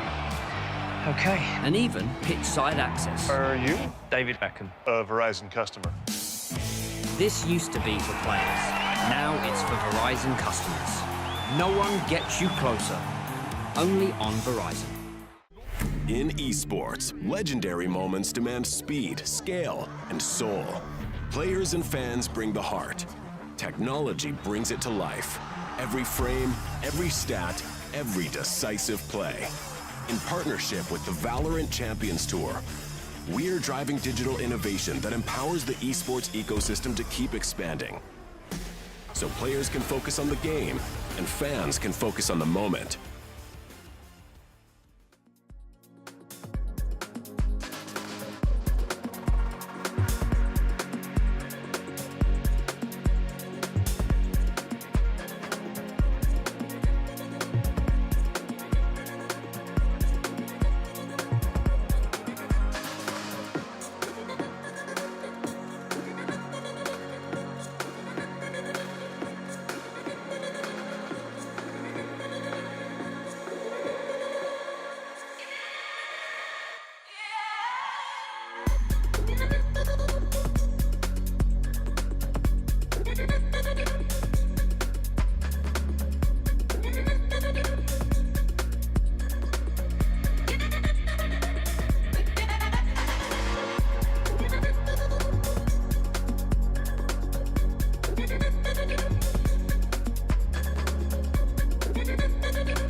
Los Niños finally banished that second place curse by winning in VCT EMEA. It was a massive lower bracket run. They beat Vitality in the grand finals. It was a crazy 5-mapper. But they've yet to win a global tournament, and Heretics have been in these finals before. That's another second place curse, potentially. Could this be the time, Billy? What's the form looking like for these kids? Yeah, I think that you have to consider their performance regionally. They got knocked into that lower bracket on the very first day of playoffs, and then went on to beat Eternal Fire in the rematch to be able to qualify to make it to this event.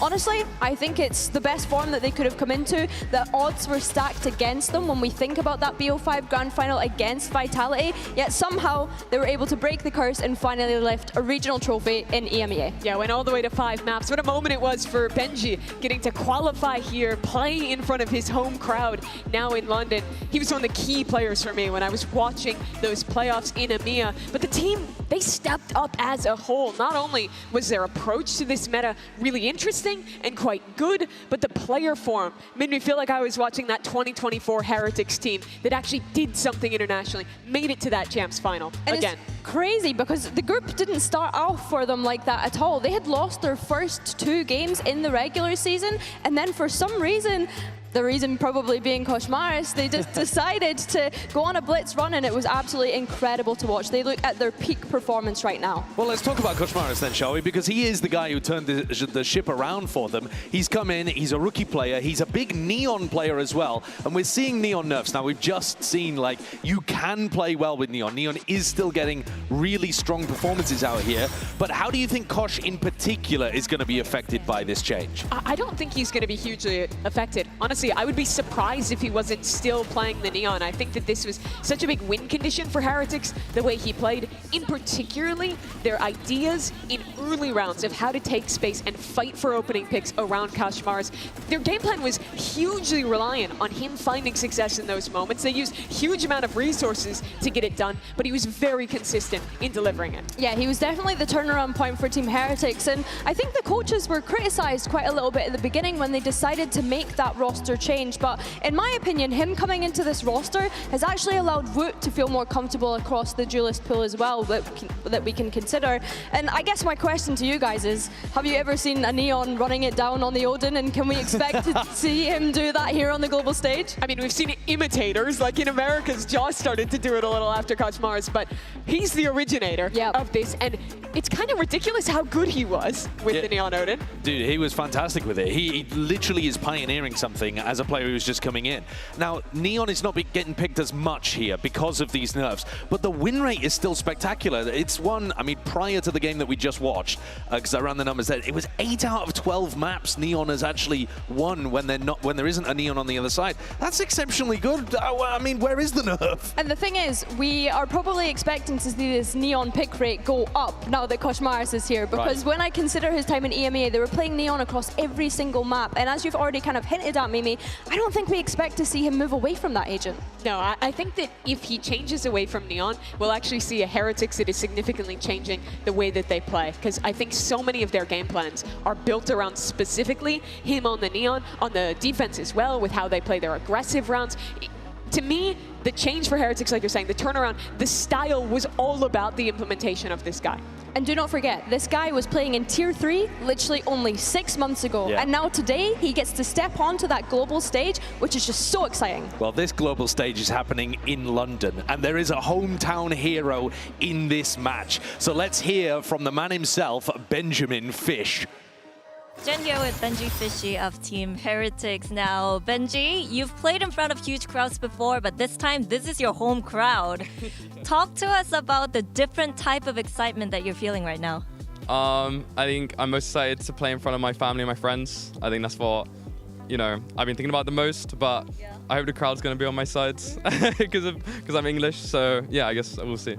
We have to set the bar. So, what are you expecting from the crowd? Say, Benji Fishy, ace! Woo! Benji Fishy, clutch! Oh my god, he's so good! Oh my god! Wow, my English go. Team Heretics win! Woo! All right, get that, guys? We'll be expecting that from you. live coaching the crowd there. I don't know if the crowd is going to feel super confident about replicating Benji on that one, but well, it's packed to the rafters today for PaperX 11 now for this game too. Yeah, it's tough to do. Do we want to try? No, I don't. You do not. I can't see enough movement. I don't want another scenario like that. All right. No, I want to talk about the match further and look at things from Vitality's perspective here, right? Because yes, that EMEA Grand Finals goes to 5 maps, but that was with Vitality having double map ban as well, and still Heretics won. Vitality have come through the Swiss stage unharmed, 2-0. They beat DRG with a chaotic win over Foot as well. But nobody wanted to pick them in the playoff draw. So there's a little bit of a strange thing going on here, where in theory, they should be your strongest team coming out of Swiss based on how the first seed's picked. But they didn't get tested as much, perhaps, as some of the other teams would be. I think when you consider the opponents that they faced, yeah, maybe didn't get tested as much in that Swiss stage, but I think as well, losing that Stage 1 finals was probably actually the best thing for them when we consider being able to get those reps in and having players like Sayonara and Profek warm up to the stage. Yeah, and those guys certainly did deliver. I think Kron as well was a huge piece of them playing in the Swiss stage. But I'm still not sold on Vitality. I think in particular for me, the issues that I was seeing manifest in the group stage were how they're playing a lot of these late rounds. You look at a team like Heretics or like PaperX who just played, and a lot of the focus is how good the late team fighting is. And throughout the series that they played against Foot, especially, I felt the way that they were playing these late rounds was often extremely reliant on people in solo positions bailing the team out, not doing a good enough job in my mind of actually grouping up, playing these team fights in conjunction.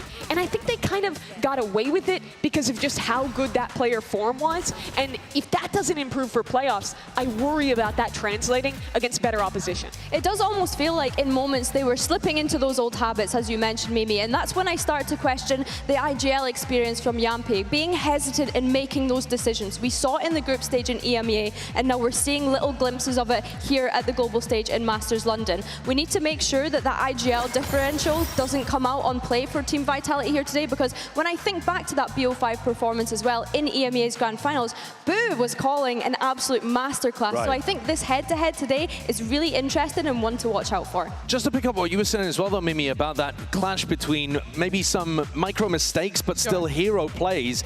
There's no denying that this roster is full of talent that can make those hero plays. One that we don't talk about very often is Profek, but he actually had a really solid map 3 against Foot to be able to push them across the line, along with like smatterings of other big moments earlier on, like here on Lotus. Yeah, I think that he's the player who is kind of that extra 1% for them to really be a great team, and he certainly delivered. I think if he doesn't play as well as he did with some of these multi-kill rounds, that clutch you just saw in particular, I really don't think you see Vit actually beating out Foot in this early stage, but I still feel like it's a little inconsistent. It's not always this level. I think on the second map, yes, it wasn't the best, but I think when we looked to that third map, I was really impressed by the way in which he was able to mentally reset. Yes, the numbers aren't looking great here, and I think it's very easy to get lost in this roster when you have the names that you have, but he was one of the best controllers coming out of EMEA last year. Well, let's have a look at one of the winningest players that we have on this roster as well, and hear from Chronicle. Here at Chronicle of Vitality, Chronicle, you guys were the last team picked in the draw. Were you expecting that result, and why do you think teams are scared to pick you? I mean, kind of the same, like expected and unexpected, because some teams were just talking that they wanted to play against us and they didn't. But the reason why they didn't want to play us is because like they know we're doing strats through ChatGPT, like our coach Pal is just a genius. So yeah, I mean, like when you have such a power under your back, it's just GG, like people are just insta-scared. Okay, thank you and good luck today.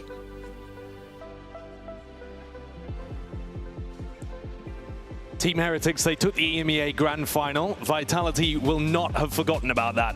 But the meta shifted. Neon's nerfed and Los Niños will need to find answers fast. Revenge is on the menu. Will it be Vitality dining out or Heretics doubling down?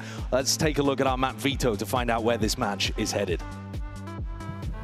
Alright, hello and welcome guys. Let's do the map veto for Heretics versus Vitality. So Heretics is the higher seed and they are choosing their side.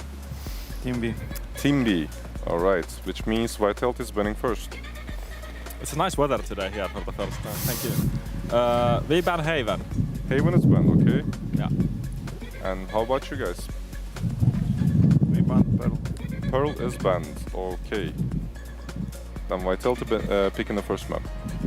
It's getting warmer here. There is no more that cold breeze, so we pick breeze. Okay. But I can't Ronaldo here.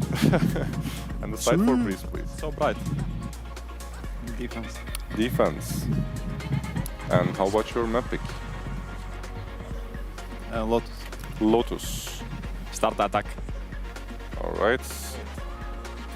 We have Ascent, Fracture and Split left, and Vitality is banning first.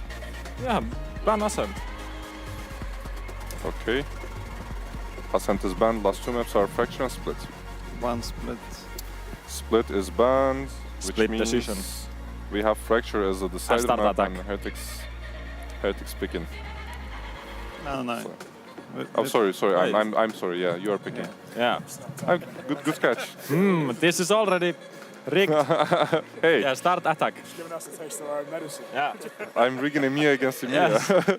Wait, so you said attack? Attack, we start Alright, attack. Yeah. So let me give you a quick recap. We start with Breeze, Heretics defense.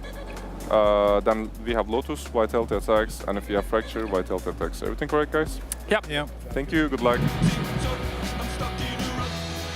Winning EMEA, it was really special. Trophy lift years in the making.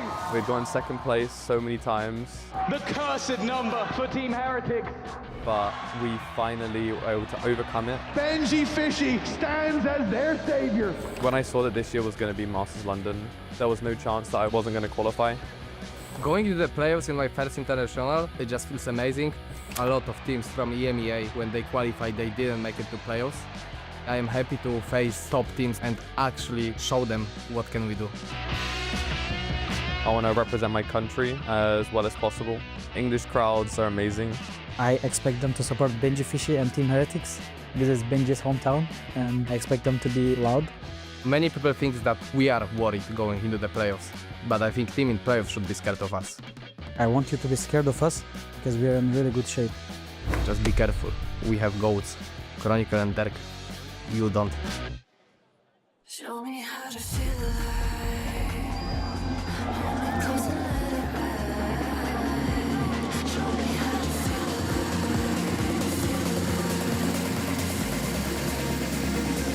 alive. London, make some noise for this European derby.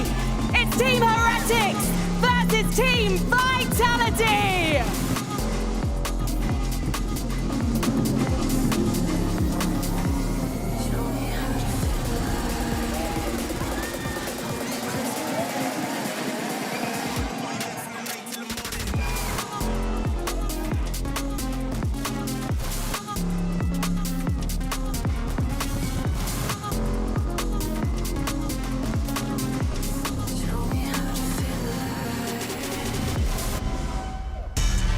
Fighting for the right to take on HyperX in an upper semi-final. We find ourselves here with a rematch of the EMEA Grand Finals.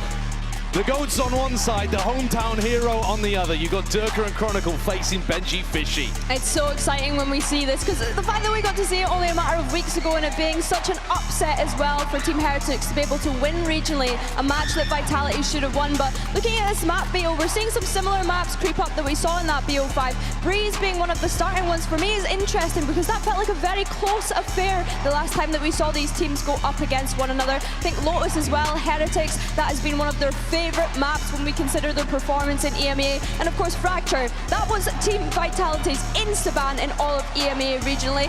Of course we've seen it here at this event since then, but it's a question of will have Team Heretics done their homework or not? Yeah, it certainly is. Heretics, they had that time qualifying directly into the playoffs.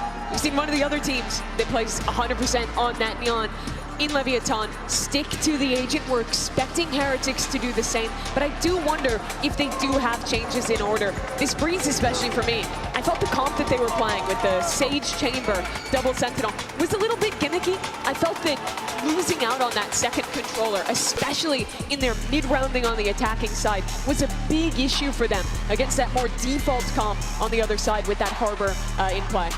I think that's interesting, but I think that moments that we've seen from Vitality in this Harbor is Profik maybe not looking comfortable at points. I think Woot being on the Chamber as well has been interesting. It's been great to see his growth from moving to Julius, to see him on the Chamber on this map. For me, yeah, it's a nice head-to-head race though.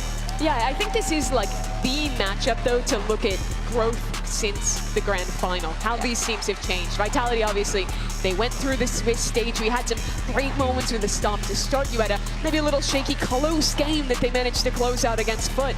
For Heretics, it's just a question of what they've done with the time, what they've actually improved since that final, that they themselves eked out in very close fashion. And just to be clear, you guys do think that we're going to see Team Heretics sticking very heavily to their Neon identity across this tournament? I think so. I don't see why they have reason to change. Like, yes, we've seen the Neon nerfs and all of these things come through, but for me, Koshmaris, he just looked so good on it. And I think that him being on this agent, as I kind of highlighted previously, allows Woot to find more comfortability across the agent pool as well. So I honestly have no reason to think that he wouldn't be playing this Neon. Yeah, I think it would have to change their style pretty massively if they shift away.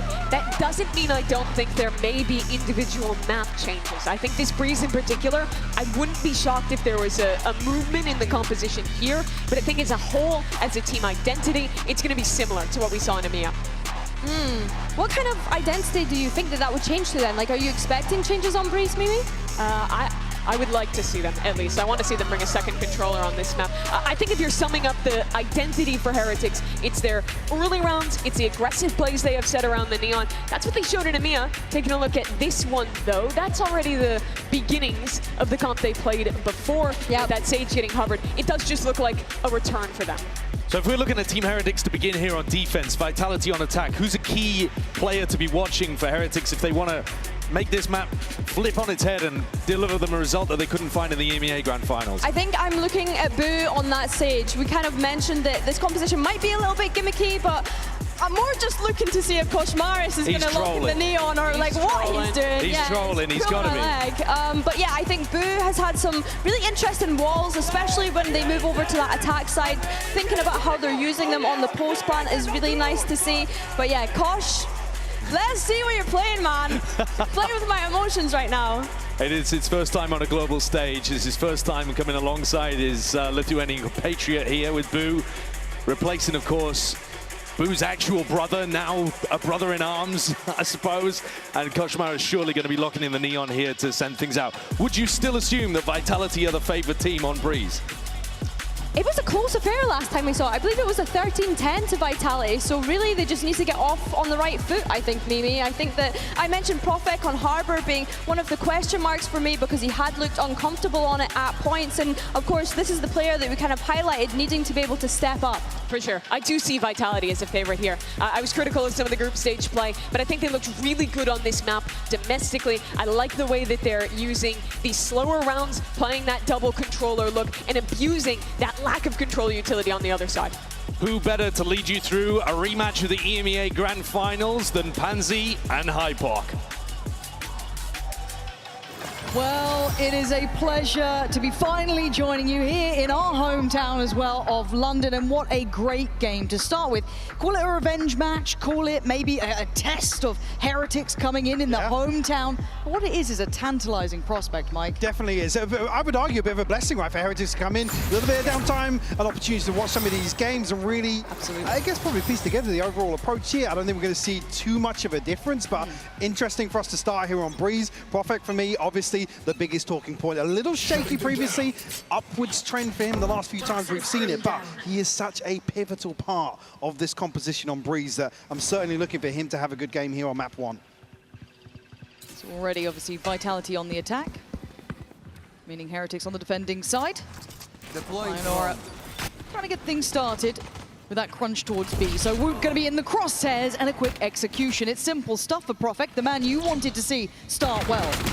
Well, actually, eventually he gets to at least one in that situation. So I know to shut that down now. And Heretics will pause for thought. They do consider this. We'll find Lurker ahead of time. Opportunity now, the headshot actually on Squad. Piecing together a ton of damage here. Profik to clean up with a 3K. The pistol secured here for Vitality. Just at a moment where it looks as if Heretics is going to get the one that gives them a bit of access towards sight.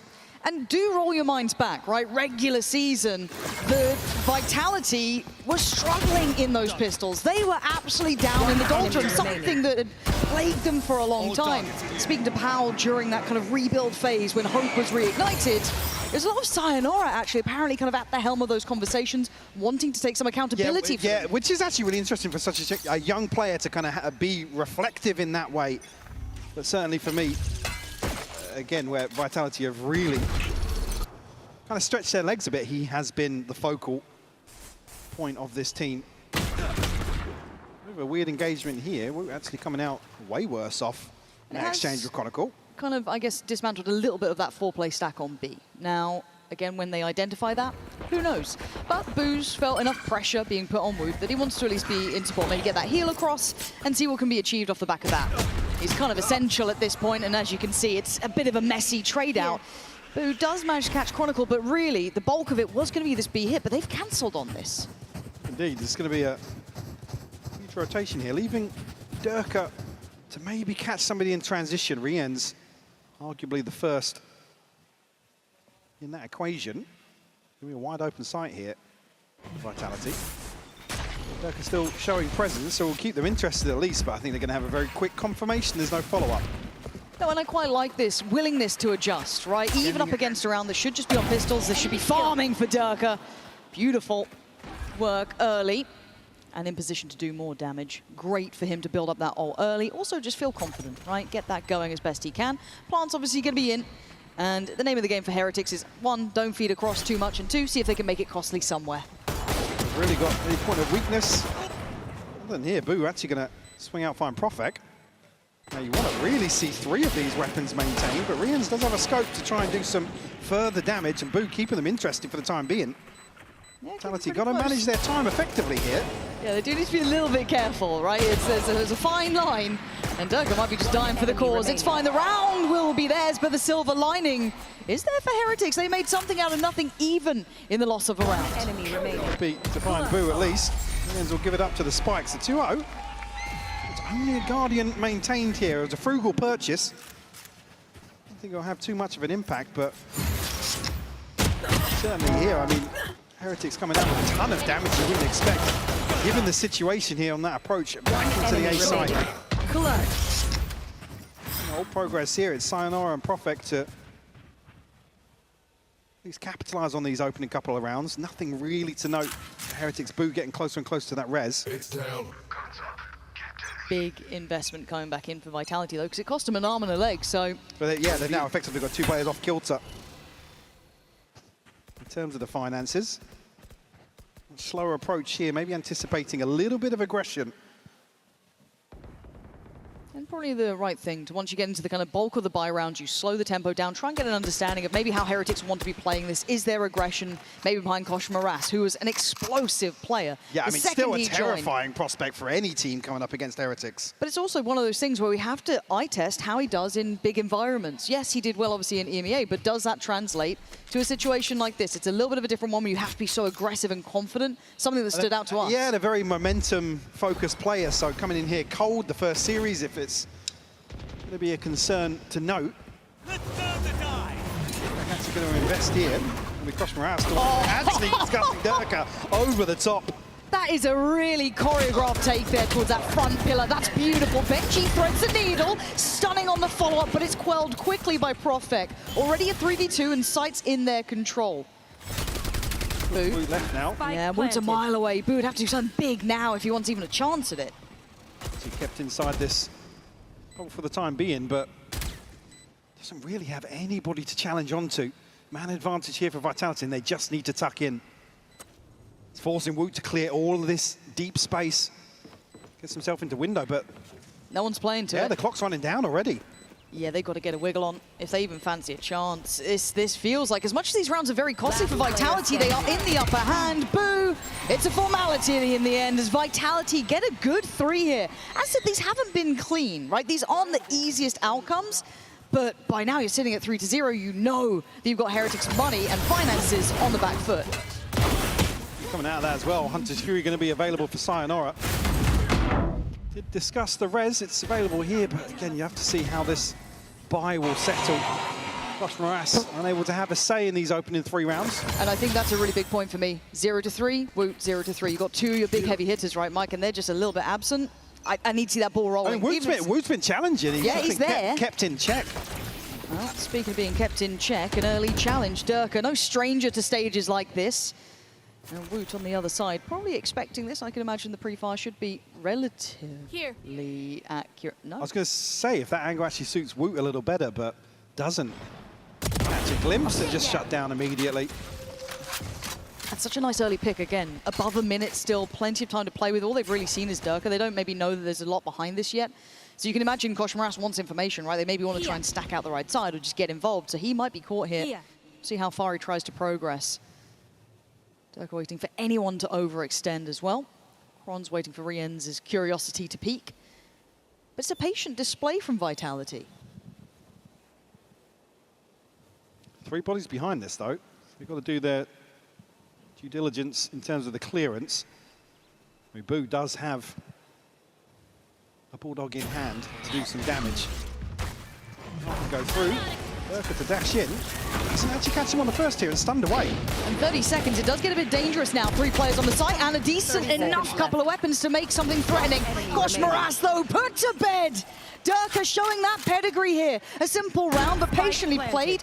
Diligence from Yampi on the call as well. I'm liking what I'm seeing. It feels well balanced. Absolutely. NG, only a sheriff in hand, so not much of a chance to do damage here if he's even given the opportunity to find an exit across the map.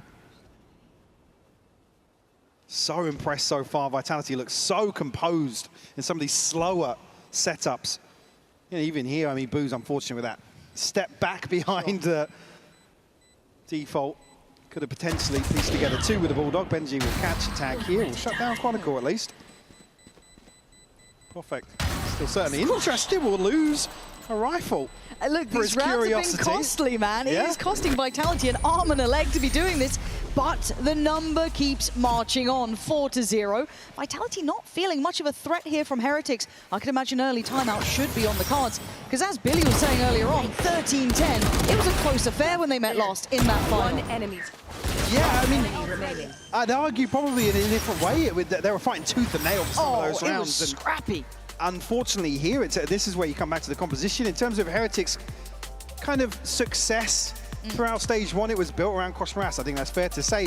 Certainly the driving force to get a couple of these other players certainly playing more confidently. Yes, in Heretics, it's always the, I hate saying it, the age-old discussion, our own game. And then there was always just slow and questions from the outside looking at that. And really, for me, you've got to have everybody putting their foot forward to really take the initiative. Yeah, and I mean, looking through the Coinbase win condition here, it's take a pick for Heretics. They need something to be a win con. Maybe it being getting Kosh Morass active, maybe getting Wu online. One of these things has to come through, because as it stands, the 2 big hitters are absent. For me, the big thing here being the operator going forward, finding some value in the early round, certainly shutting down Vitality's ability to just control these rounds from the get-go. Limit the options of Vitality in terms of this early pressure they're certainly putting towards A main. You're actually going to see Woot flip things up completely. A gift. Maybe try and get a little aggressive outside B. That could be the first opportunity, really, to take a round back. Actually pivoting over to mid here, so there's bodies on the other side for Vitality. Certainly you'd hope could find an opener here. All the way into elbow, right behind this wall. It's a good shout. How far does he go? Does he stay on this? Get out of my way! He's got a double! You couldn't ask for a better beginning, finally, for Heretics to get that confidence building. Benji dives in with his own. Finally, the stars aligning here as Sayonara. Well, you've been sit good. This one out. I don't know if you've been 1v5 good. That would be quite impressive, wouldn't it? Plenty of time left on the clock here. Again, certainly not looking for Heretics to go forward and hunt this. They can get an entire purchase under their belt behind this. And I mean, it's going to align pretty well with this ult cycle as well. And again, for a team that's playing quite diligently, I wanted to say that Vitality have been very solid in how they were handling those early rounds. Surely the protocol list now just needs to be aware of having that operator in play, right? Why are we leaving the chance of elbow being taken over? Why are we just going through this without considering it at that point? If this is the solution that Heretics want, they need to be on the money now. This is a quick, easy answer for Vitality if they can catch on fast enough. We're getting 3 position towards bottom mid and a knife towards double doors. You really question what the next step of that process would look like if there is a gap left.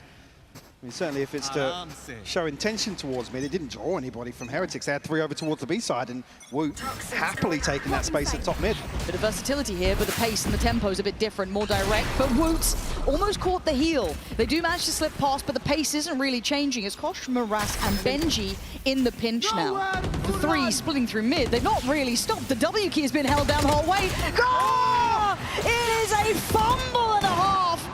That is devastating after the man was a star leading up to this point. So now down to Rienz, Boo and Woot. Rez there for Boo.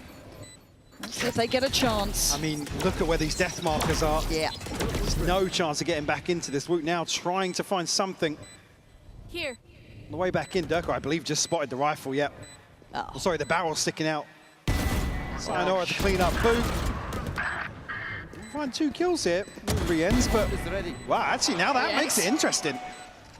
Yeah, you can hear the spike, but I think it's just gone that little bit away. And again, yes, a couple of kills in the exits. It looks all right, but it's not getting you rounds. But what's interesting to see here is Vitality's instant decision-making here to address that. Is that all right? You want to take elbow? Right up we against. are flying up mid. That's madness.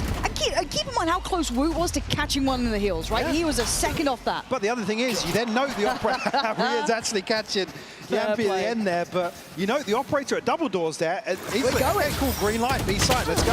And Kosh Maras still yet to get off the starting blocks. Normally, we wouldn't harp on about it, but it's such a stark contrast to how he was performing in those games leading up to this qualification.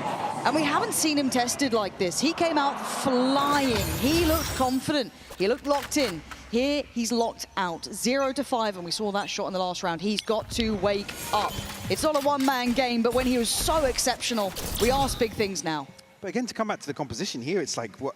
Other than going hyper-aggressive, how do you get Kosh Maras into the thick of it in some of these rounds? I mean, we were questioning that during their route to this yeah, point. Absolutely, it was just this wild aggression, very well handled, really in your face. But look at the tempo again, Vitality just kind of crossing the T's, dotting the I's. Need to see that protocol list kept in check. They're going to note that Benji's on the switch here as well, over towards the A site. How do they want to approach that? Already, Durko getting the first couple of steps towards that A site itself. Rienz. Considering getting a bit of chip here, but it's Benji on the invest. He's tucked in a corner. Kosh Maras on the flank. This could be huge for him. We're going to have the Hunter's Fury on top, taking all the attention, potentially hurting them back. Kosh Maras finally drawing blood. Woot in the follow-up. We're getting a bit of action now. Now it's Profect to try and hold down this space here, and he's both, and Kosh Maras there he is. will double down. Finally. Spike not planted yet. I know, they've been held at the door, right? With that Viper's pick coming in, you had the Hunter's Fury on top. This took a lot to get to this point, but Kron and Sayonara, there's going to be a chance, and it's slim to none. Kosh Maras remembering who he is. 3 big kills, and another big round now for Heretics. Both starting 0-3, but both delivering 3Ks now to get themselves back into this opening map. And for a moment there, when the pit actually spreads backwards, sure, it cuts off any further progress behind sight, but doesn't deny that plant. Vitality still don't get a window of opportunity to find it. It's just such a chaotic exchange towards double doors. Nine! Let's go! Let's go! Nine! Let's go! And even here, signs of life, still a 5-2 scoreline. Heretics will break the purchase at least. A couple of ults to consider here. Yampy just one away from the null command as well. It's Chronicle and Durka to invest. Again, we noted how fragile the economy had been. So many exit kills going over the other way, but apparently Vitality don't care. The slow tempo to the quick. Can Heretics now soak the hit again? Simplistic stuff, straight up middle, putting both of the players back to the wall. The flash is heaven sent from Yampy. Durka teed up to succeed. Plant should be on the cards. Recovered weaponry. They got the keys to the castle. Certainly do. A pit here for Chronicle, and it will be invested. Awkward in terms of the spread, but we'll give them an opportunity to cut off some of the approach. I mean, Heretics still look very interested in this, though. Morass, yeah, kept at bay here. The stun won't get him anything. Woot behind Durka, though. All right, just bulldozer in, I guess. Keep going. Can you get past Kron? That's going to be tougher, and it's not going to work. You might want to call it quits on this, but Kosh Morass fancies his chances. Does he still? Probably not. Yampy setting up this round, and he might be the one to tee it up to close there. Off the back of the trade, Vitality flipping the script again. The pace they're coming back in with, Mike, I love that. So decisive. Again, this is on the back of what a Guardian and a Phantom invested. This flash is sublime from Yampy. Again, two players looking to get aggressive in front of default towards main, but it's the perfect recipe. Unfortunately, there's nobody top mid to really stop that from spiraling out of control so quickly. We got the double timeout burn here, first half. What's that saying to you, man? I feel like you're trying to get a grip on the roster. It feels like a panic button. Yeah, it does. To be honest, some of these round wins for Vitality very telling in terms of confidence levels, in terms of comfort here on the stage. I think Vitality looking to strike, whilst Heretics are looking a little shaky. And I love that point, but I do want to kind of take this a little bit of a further step back. I want to give credit to the coaching staff for the prep coming in here from Vitality. The fact that they played this relatively recently in the finals, a very close affair when they met last time. But they've come back in with a really good tempo read, it feels like, a good understanding of how they want to deal with Kosh Morass and potentially Woot. Now, we've had a couple breakthrough rounds from those two, but it needs to be a bit more than that now. The depth gets tested. So credit in my mind is there to Vitality. It was always that question mark of what have they done between then and now? And I think we're seeing a little bit of that here in front of us. Certainly seeing a different approach here and a different level of confidence, certainly. Again, the big questions throughout stage one, it's what the hell's going on with the in-game leadership? What's the call? What's the direction? Everybody kind of wanted to have their say and do their own thing now. Terrifying prospect. I mean, most of these opening duels are stacked 3 or 4 deep on the side of Vitality. Again, kind of nerfing Boo's ability to go forward with somebody, find a trade, get the res off and really find the value there. I mean, the low-hanging fruit value of playing the Sage here, and we're not really seeing anything outside of that in terms of the utility to shut Vitality down. It's always a two-pronged approach here from Vitality that's difficult to get value off a slow orb or a wall somewhere. And again, after the back of a timeout, look at the pace. Slow it down. Let's see if they're running some deeper aggression. They try and do something a bit weird and wonderful. Let's take our time. And is the reward there? Yes, at least in the form of information. Kron can't quite punish it, but it's got Durka going back in. Man, he makes stages like this just look so comfortable for himself. A treat to watch. And a rough one for Heretics. It feels like they've been trying here, but it was a very simplistic answer to go aggressive on the extremity. And now that puts Woot right in the crosshairs. Ooh, Durka actually onto the angle behind the Cloudburst. Won't be noted just yet. Again, this is all just a bit of a feign of heavy intention towards A here. Kosh Morass got to be careful. Finds that one to Yampy. Big kill to find. Oh, that's absolutely huge for him as well. Holds the line, denies that quick little pivot that maybe they were working off the back of Durka being a distraction. Now the pivot comes in, though. Where does Vitality go? Pick your poison at this point. The stack on B or Woot potentially on A. It looks like they fancy their odds on B. Kosh Morass still patrolling over towards main. Benji pushed up towards that front side pillar and Boo on the back lines. There's that wall, 18 seconds. Could buy some good time, but it turns the eyes from Kosh Morass. Oh! Heaven sent kill for him! And the absolute depths to that. What a bailout with time like this. I don't think you got any. Boo looking to get a little more curious. We'll try and hold on to this as best they can. It's just Durka and Perfect hold on to weapons here. And the first time we've really seen Heretics force a scramble out of Vitality, and the clock basically deciding that it was so late in the day. And was this coming down to a little bit of the fact that they didn't know where Boo was? We've seen him towards A. It's been a little bit fluid in where they're kind of placing Benji in this and kind of flipping where those positions are. Because at the moment there, where it's like, yeah, we tag Woot with the drone. We know he's going to be playing aggressive off the TP. He's obviously got an operator in hand. Certainly a window. If you're going to coin flip the mid-round like this, send it up double doors again. They found success through that. A-splits have been really hard for Heretics to handle. I think they've heard you. Straight up middle, through double doors. I think they might like what you were saying. Now, do they continue? They've seen Boo here early. They've heard the operator. They now know what's going on. The flash before was fantastic. This time, not going to have the same level of success. Sight now under scrutiny, and Woot's in trouble. The flash! I doubted it! You can see what Yampy can do on these sites. But now Heretics are in support. They have their players on the right side of the map. You've got to keep your eyes on some of these players. Profect, Sayonara, slicing through the lines, leaving just Kosh Morass. My God, Vitality, keep it simple. It looks damn good. I mean, yeah, the slower round, certainly their demise, but another beautiful take. I mean, what do Boo and Woot do in this situation? Yampy finding comfort once more on this roll. It's been a long time coming, in a historic role for him, but these flashes opening up the sights perfectly. And Woot just he can't find a comfortable position back against the wall anywhere on this site right now. So then do you just have to push him up in towards A main? Do you try and play him down middle? Do you try and get him active? He was good in elbow. Do you have to then free him up? Maybe let Koshmaras be a little bit more of the anchor almost. I don't know how you start investing into this. Oh, they've given Kron the operator. Oh! All right. Give Kron the operator! But like I said, these first engagements are always stacked up by Vitality. They can't go for the res in this situation. Oh my God, this is just a beauty to watch, but it's getting hectic on the site. Yampy wants that spike down. He wants a bit of control here. Woot's still patrolling. Benji's unknown, and Rienz is lingering in the back lines. Dirk has done enough. Already takes a bit of work in towards double doors and pushes further. Spotted him. He can see the blood in the water, but a miss. Rienz gets to live, but barely breathing on 10. Woot, you've got to be a bit of a hero here because it's all on you in a 1v3. It don't matter. Kron is on an absolute heater there. What the hell did that man just do? Absolutely beautiful. And I think this is desperation from Boo. It's like, right, go forward, take an opening duel, I'll res you, whatever happens. But he's just caught with his pants down, trying to wall off here for the res. Vitality. David, have some balls, yeah? Have some balls. I think that is the game plan. Yeah, it's just ballsy plays up mid once more.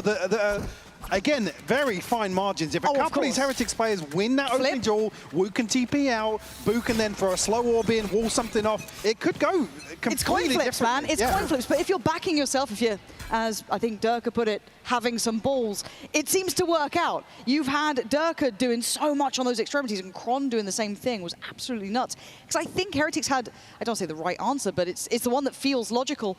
But again, how far do you want to dig deeper here? Woot, you need control somewhere. And a rare miss and a second chance at life for Woot. One of the few situations, though, there's two players stacked behind Woot's opening position here. Vitality still anticipating further aggression elsewhere, but I think Rienz and Benji are going to be happy to tuck into B's site here. Boo going to be noted. Koshmaras on the judge up close and personal. Is he cleared? Well, he might just be cleared off Hunter's Fury, but a couple of misses. Yeah, he's good. He's still good here. Nah, you don't. You wouldn't dare go that far. Oh! Okay, it's fine. Koshmaras got that. I was so scared Durka was going to do something stupid with that. But it's fine. He's won his fight there. They've won out on that side of the map. But the pivot's already coming in here. Can Heretics identify that in time? 30 seconds left. I'm going to get a sound cue here on the back of Rienz's position. Standing ahead. That's not going to find him. Yampy will find Woot, though. 20 seconds left on the clock, Lauren. They got to go, and they're going into 3 here. They've picked the harder side of the map. They don't know about it. The rotation's in. Rienz and Boo standing side by side, holding the line. 13 seconds, and a young gun has to do it all. 10 seconds left. 3 players and a spike to plant? Come on. I think he knows. This one's done for Boo to close the account. It's 4-8, Mike. It's competitive in the end, but the way these rounds went, Vitality looked good. Absolutely. Again, Heretics just being shut out of so many of these rounds that almost felt like a formality. Vitality would have the advantage here in the first half, but don't go anywhere. Heretics can bring this back in a second. Certainly have their work cut out for them. Oh, they absolutely do. So while we take a moment of a breather here on the half, we will be handing it over to the stage where Frankie is standing by with 2 very special guests. Reese is Benji's best friend. Charlie is Benji's brother. He is the toast of London right now. Reese, what's it like seeing him playing in London as you've been to all the events he's played at so far? It's lovely. It's so good to see him in London. He's been wanting to be here for a long time. And for me, I've been to Shanghai, Paris, Berlin, and it's a lot cheaper, I'll tell you that. Basically, he's taking you around the world. Yeah, exactly that. It's nice to see him all around the world. So, but hometown's a lot better. The years of friendship paying off. The years of being a brother hopefully paying off for you too, Charlie. Do you get nervous on his behalf? No, not at all. He always messages me before the game and he says, no, don't worry, this one is the freest game. I've got this. Don't even worry about it. He said that about this game that's happening right now. Yeah, of course. It's fucking. Who are they called again? Oh, Vitality. Vitality. It's easy. Come on, man. Yeah, come on. I mean, you say it's easy, but Benji and Team Heretics never won a Masters before. Why do you think this is their time? That's a great question. I have no idea. But you know what? I believe in blind faith. I believe in playing in your hometown, you know? You've got it. How hard can it be? Yeah. Reece, do you believe in a lower bracket run? I'm not saying it's getting into that situation yet, but you know what? We love a miracle. I mean, we can do anything. Lower brackets is exactly what we want. More games to watch, so I'll be excited if we do. More games to watch, more games to ramp up to the grand final. But first of all, Team Heretics, they really need to take down Vitality. All right, don't worry about the swearing. Frankie has the foulest mouth backstage, so if anything, it's probably her fault. Comfort zone for her. Yeah, she's like, well, perfect. Okay, so kind of let's summarize this half a little bit and kind of lead into the second. Because it felt like Vitality have set a bit of a tone to this now. Certainly, yeah. I mean, so decisive in some of these early rounds. And I think definitely catching Heretics off guard. You can see so many times where there's a player going forwards, not expecting to find 3 or 4 people staring them down, and Vitality run away with the early round. They're just a little disappointed not to see the turning point earlier on in the half where Heretics were happy to commit to some of these opening games. It was Wu kind of probing, maybe a second player alongside him, but... Sorry, I get a bit nervous when I saw Koshmaras kind of like diving in a sec. But that is the play to look at, because we called out the fact that they were very slow on the start, but they got themselves towards the top of the board. They did start coming online towards that later part of this, but look at Elbow, and they might fall into this trap. I don't know if Wu knows about spotted the TP. The temptation too much to back away from it, but Chronicle, again, the confidence is sky high, and it's going to be punished. And Durka on the delivery, though, trading it out for V2. The early damage is there. Even early on there, what is that from Durka? Just to catch Rians. Come on, man. A glance into main, Yampi to find the killing blow. Another pistol converted here from Vitality. 4 left standing, Lauren. And keep in mind, this team was one of the lowest rated pistol round teams. I mean, they were awful. They were shocking at it. But what's a difference? Give this Durka shot here. You see this back into main. Beautiful stuff. Unfortunately, maybe a little blind faith required here in the second half. Heretics on the back foot once more.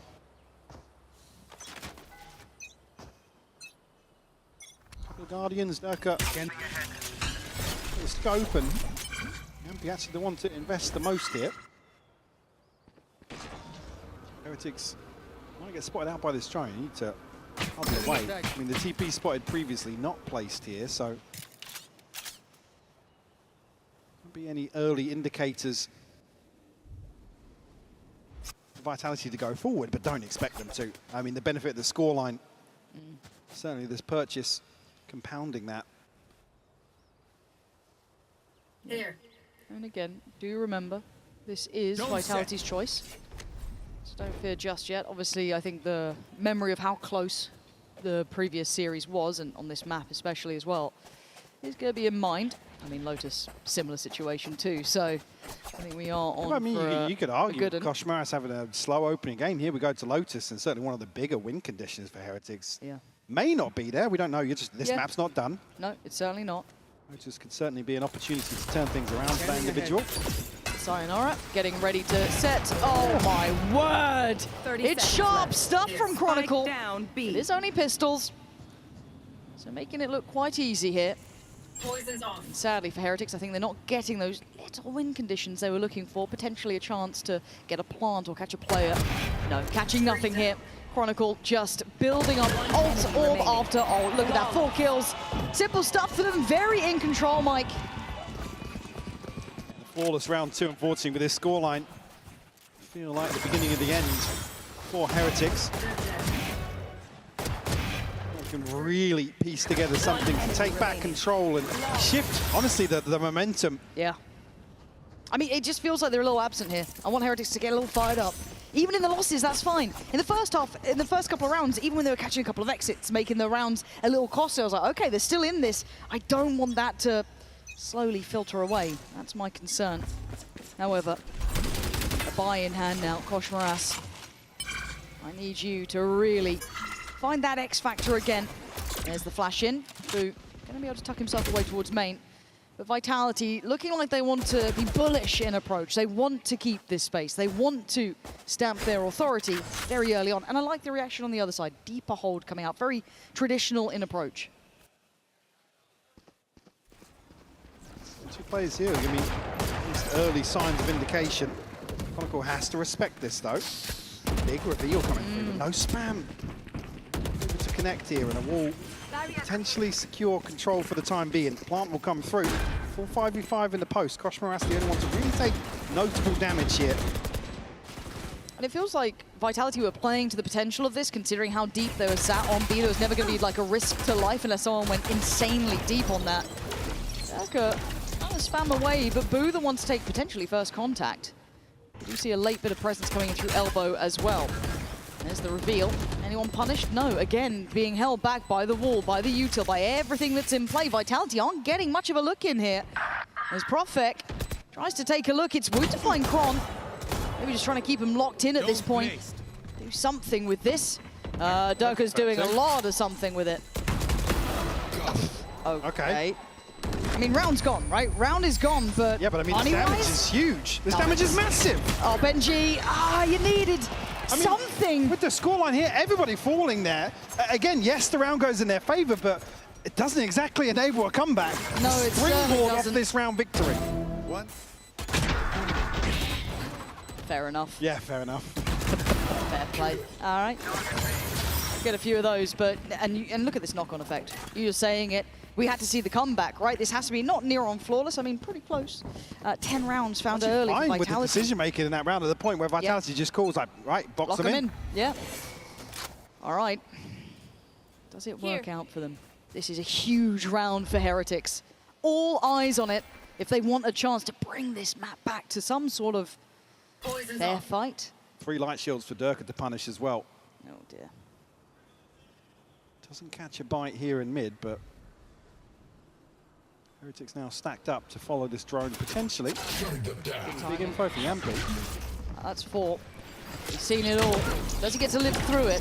Koshmaras denied on the scale up if he wanted to burst towards backside, but it's Profek who takes a look and takes a life. Bye-bye, Koshmaras. And there's no trade, and there's no pressure back in. They're starting to look like they're stalling out here. Woot's got Durka down, but you've got Yampi spraying and praying. Kron in unison. Rienz and Boo trying to bring back Benji on his feet, and it's Boo finding more. Trying to hold on now in a 3v2, but put back into their place.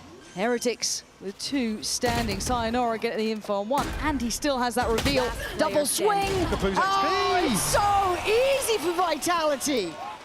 How are they making it look simple in these scenarios?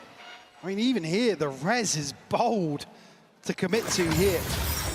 That initial spam through, but it's the timing here to find that kill on Koshmaras. Cut the sightlines, completely isolated for the rest of the team, and you even said it. No trade. Who's swinging through that?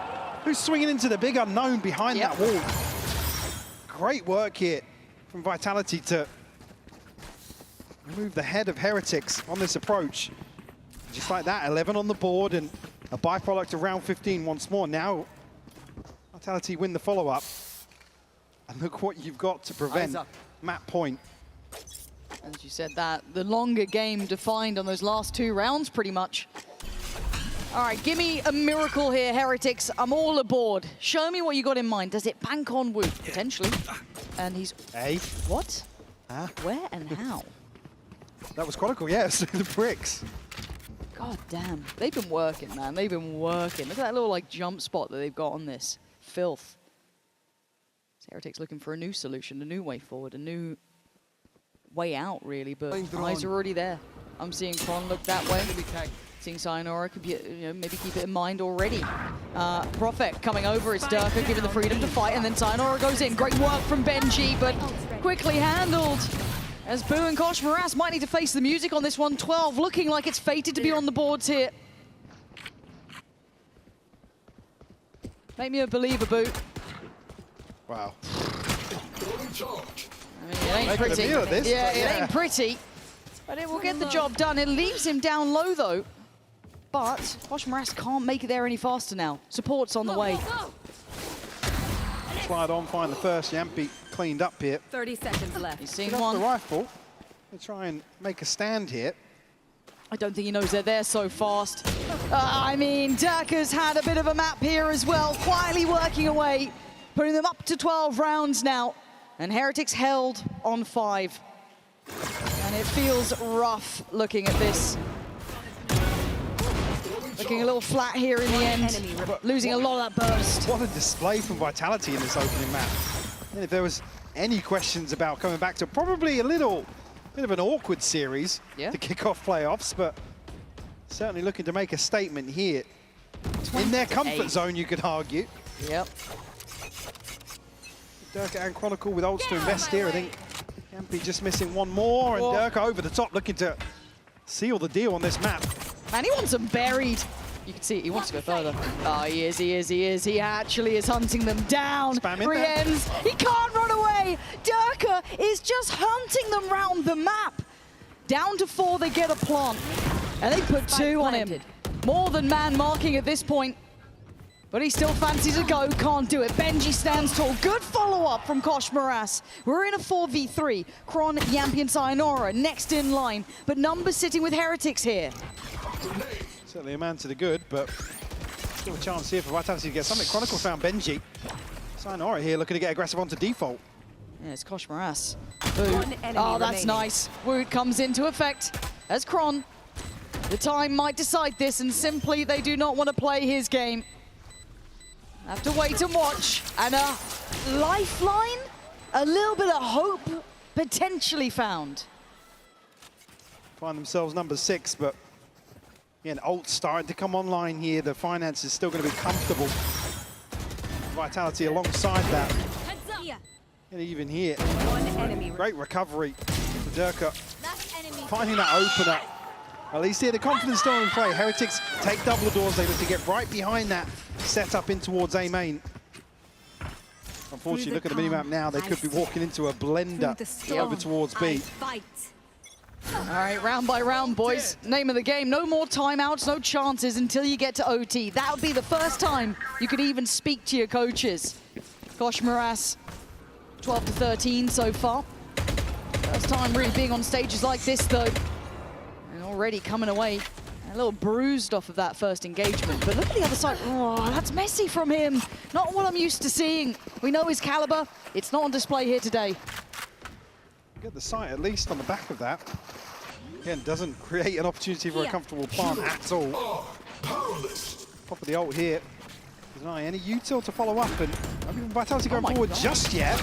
I mean, the widest swing of your life there. Yampi does get traded down, but he's going to be able to tell him exactly where Boo is, where all of them pretty much are. The swing, and it ain't a miss this time. Sayonara there, Boo in unison. Rez now considered invested. Boot's back on his feet. Yampi still punishing. Pit's still there, though. Got to play it forward. Benji, the last line of hope for Heretics now. He's got Snakebite. And he's really got slowed time. this down. Benji's got every tool possible here. He is being walked on, and Sayonara's caught him. Time is going to be tight, but I'm pretty sure, Mike, they've only gone and done it. 13 to 6. Vitality looking in control. What a difference from when they first met. Absolutely, looking so confident. The biggest thing for me is around this mid-rounding, the confidence to execute some of these pivots. Absolutely textbook from Vitality here in map 1, but don't go anywhere. We'll be right back with Lotus after this.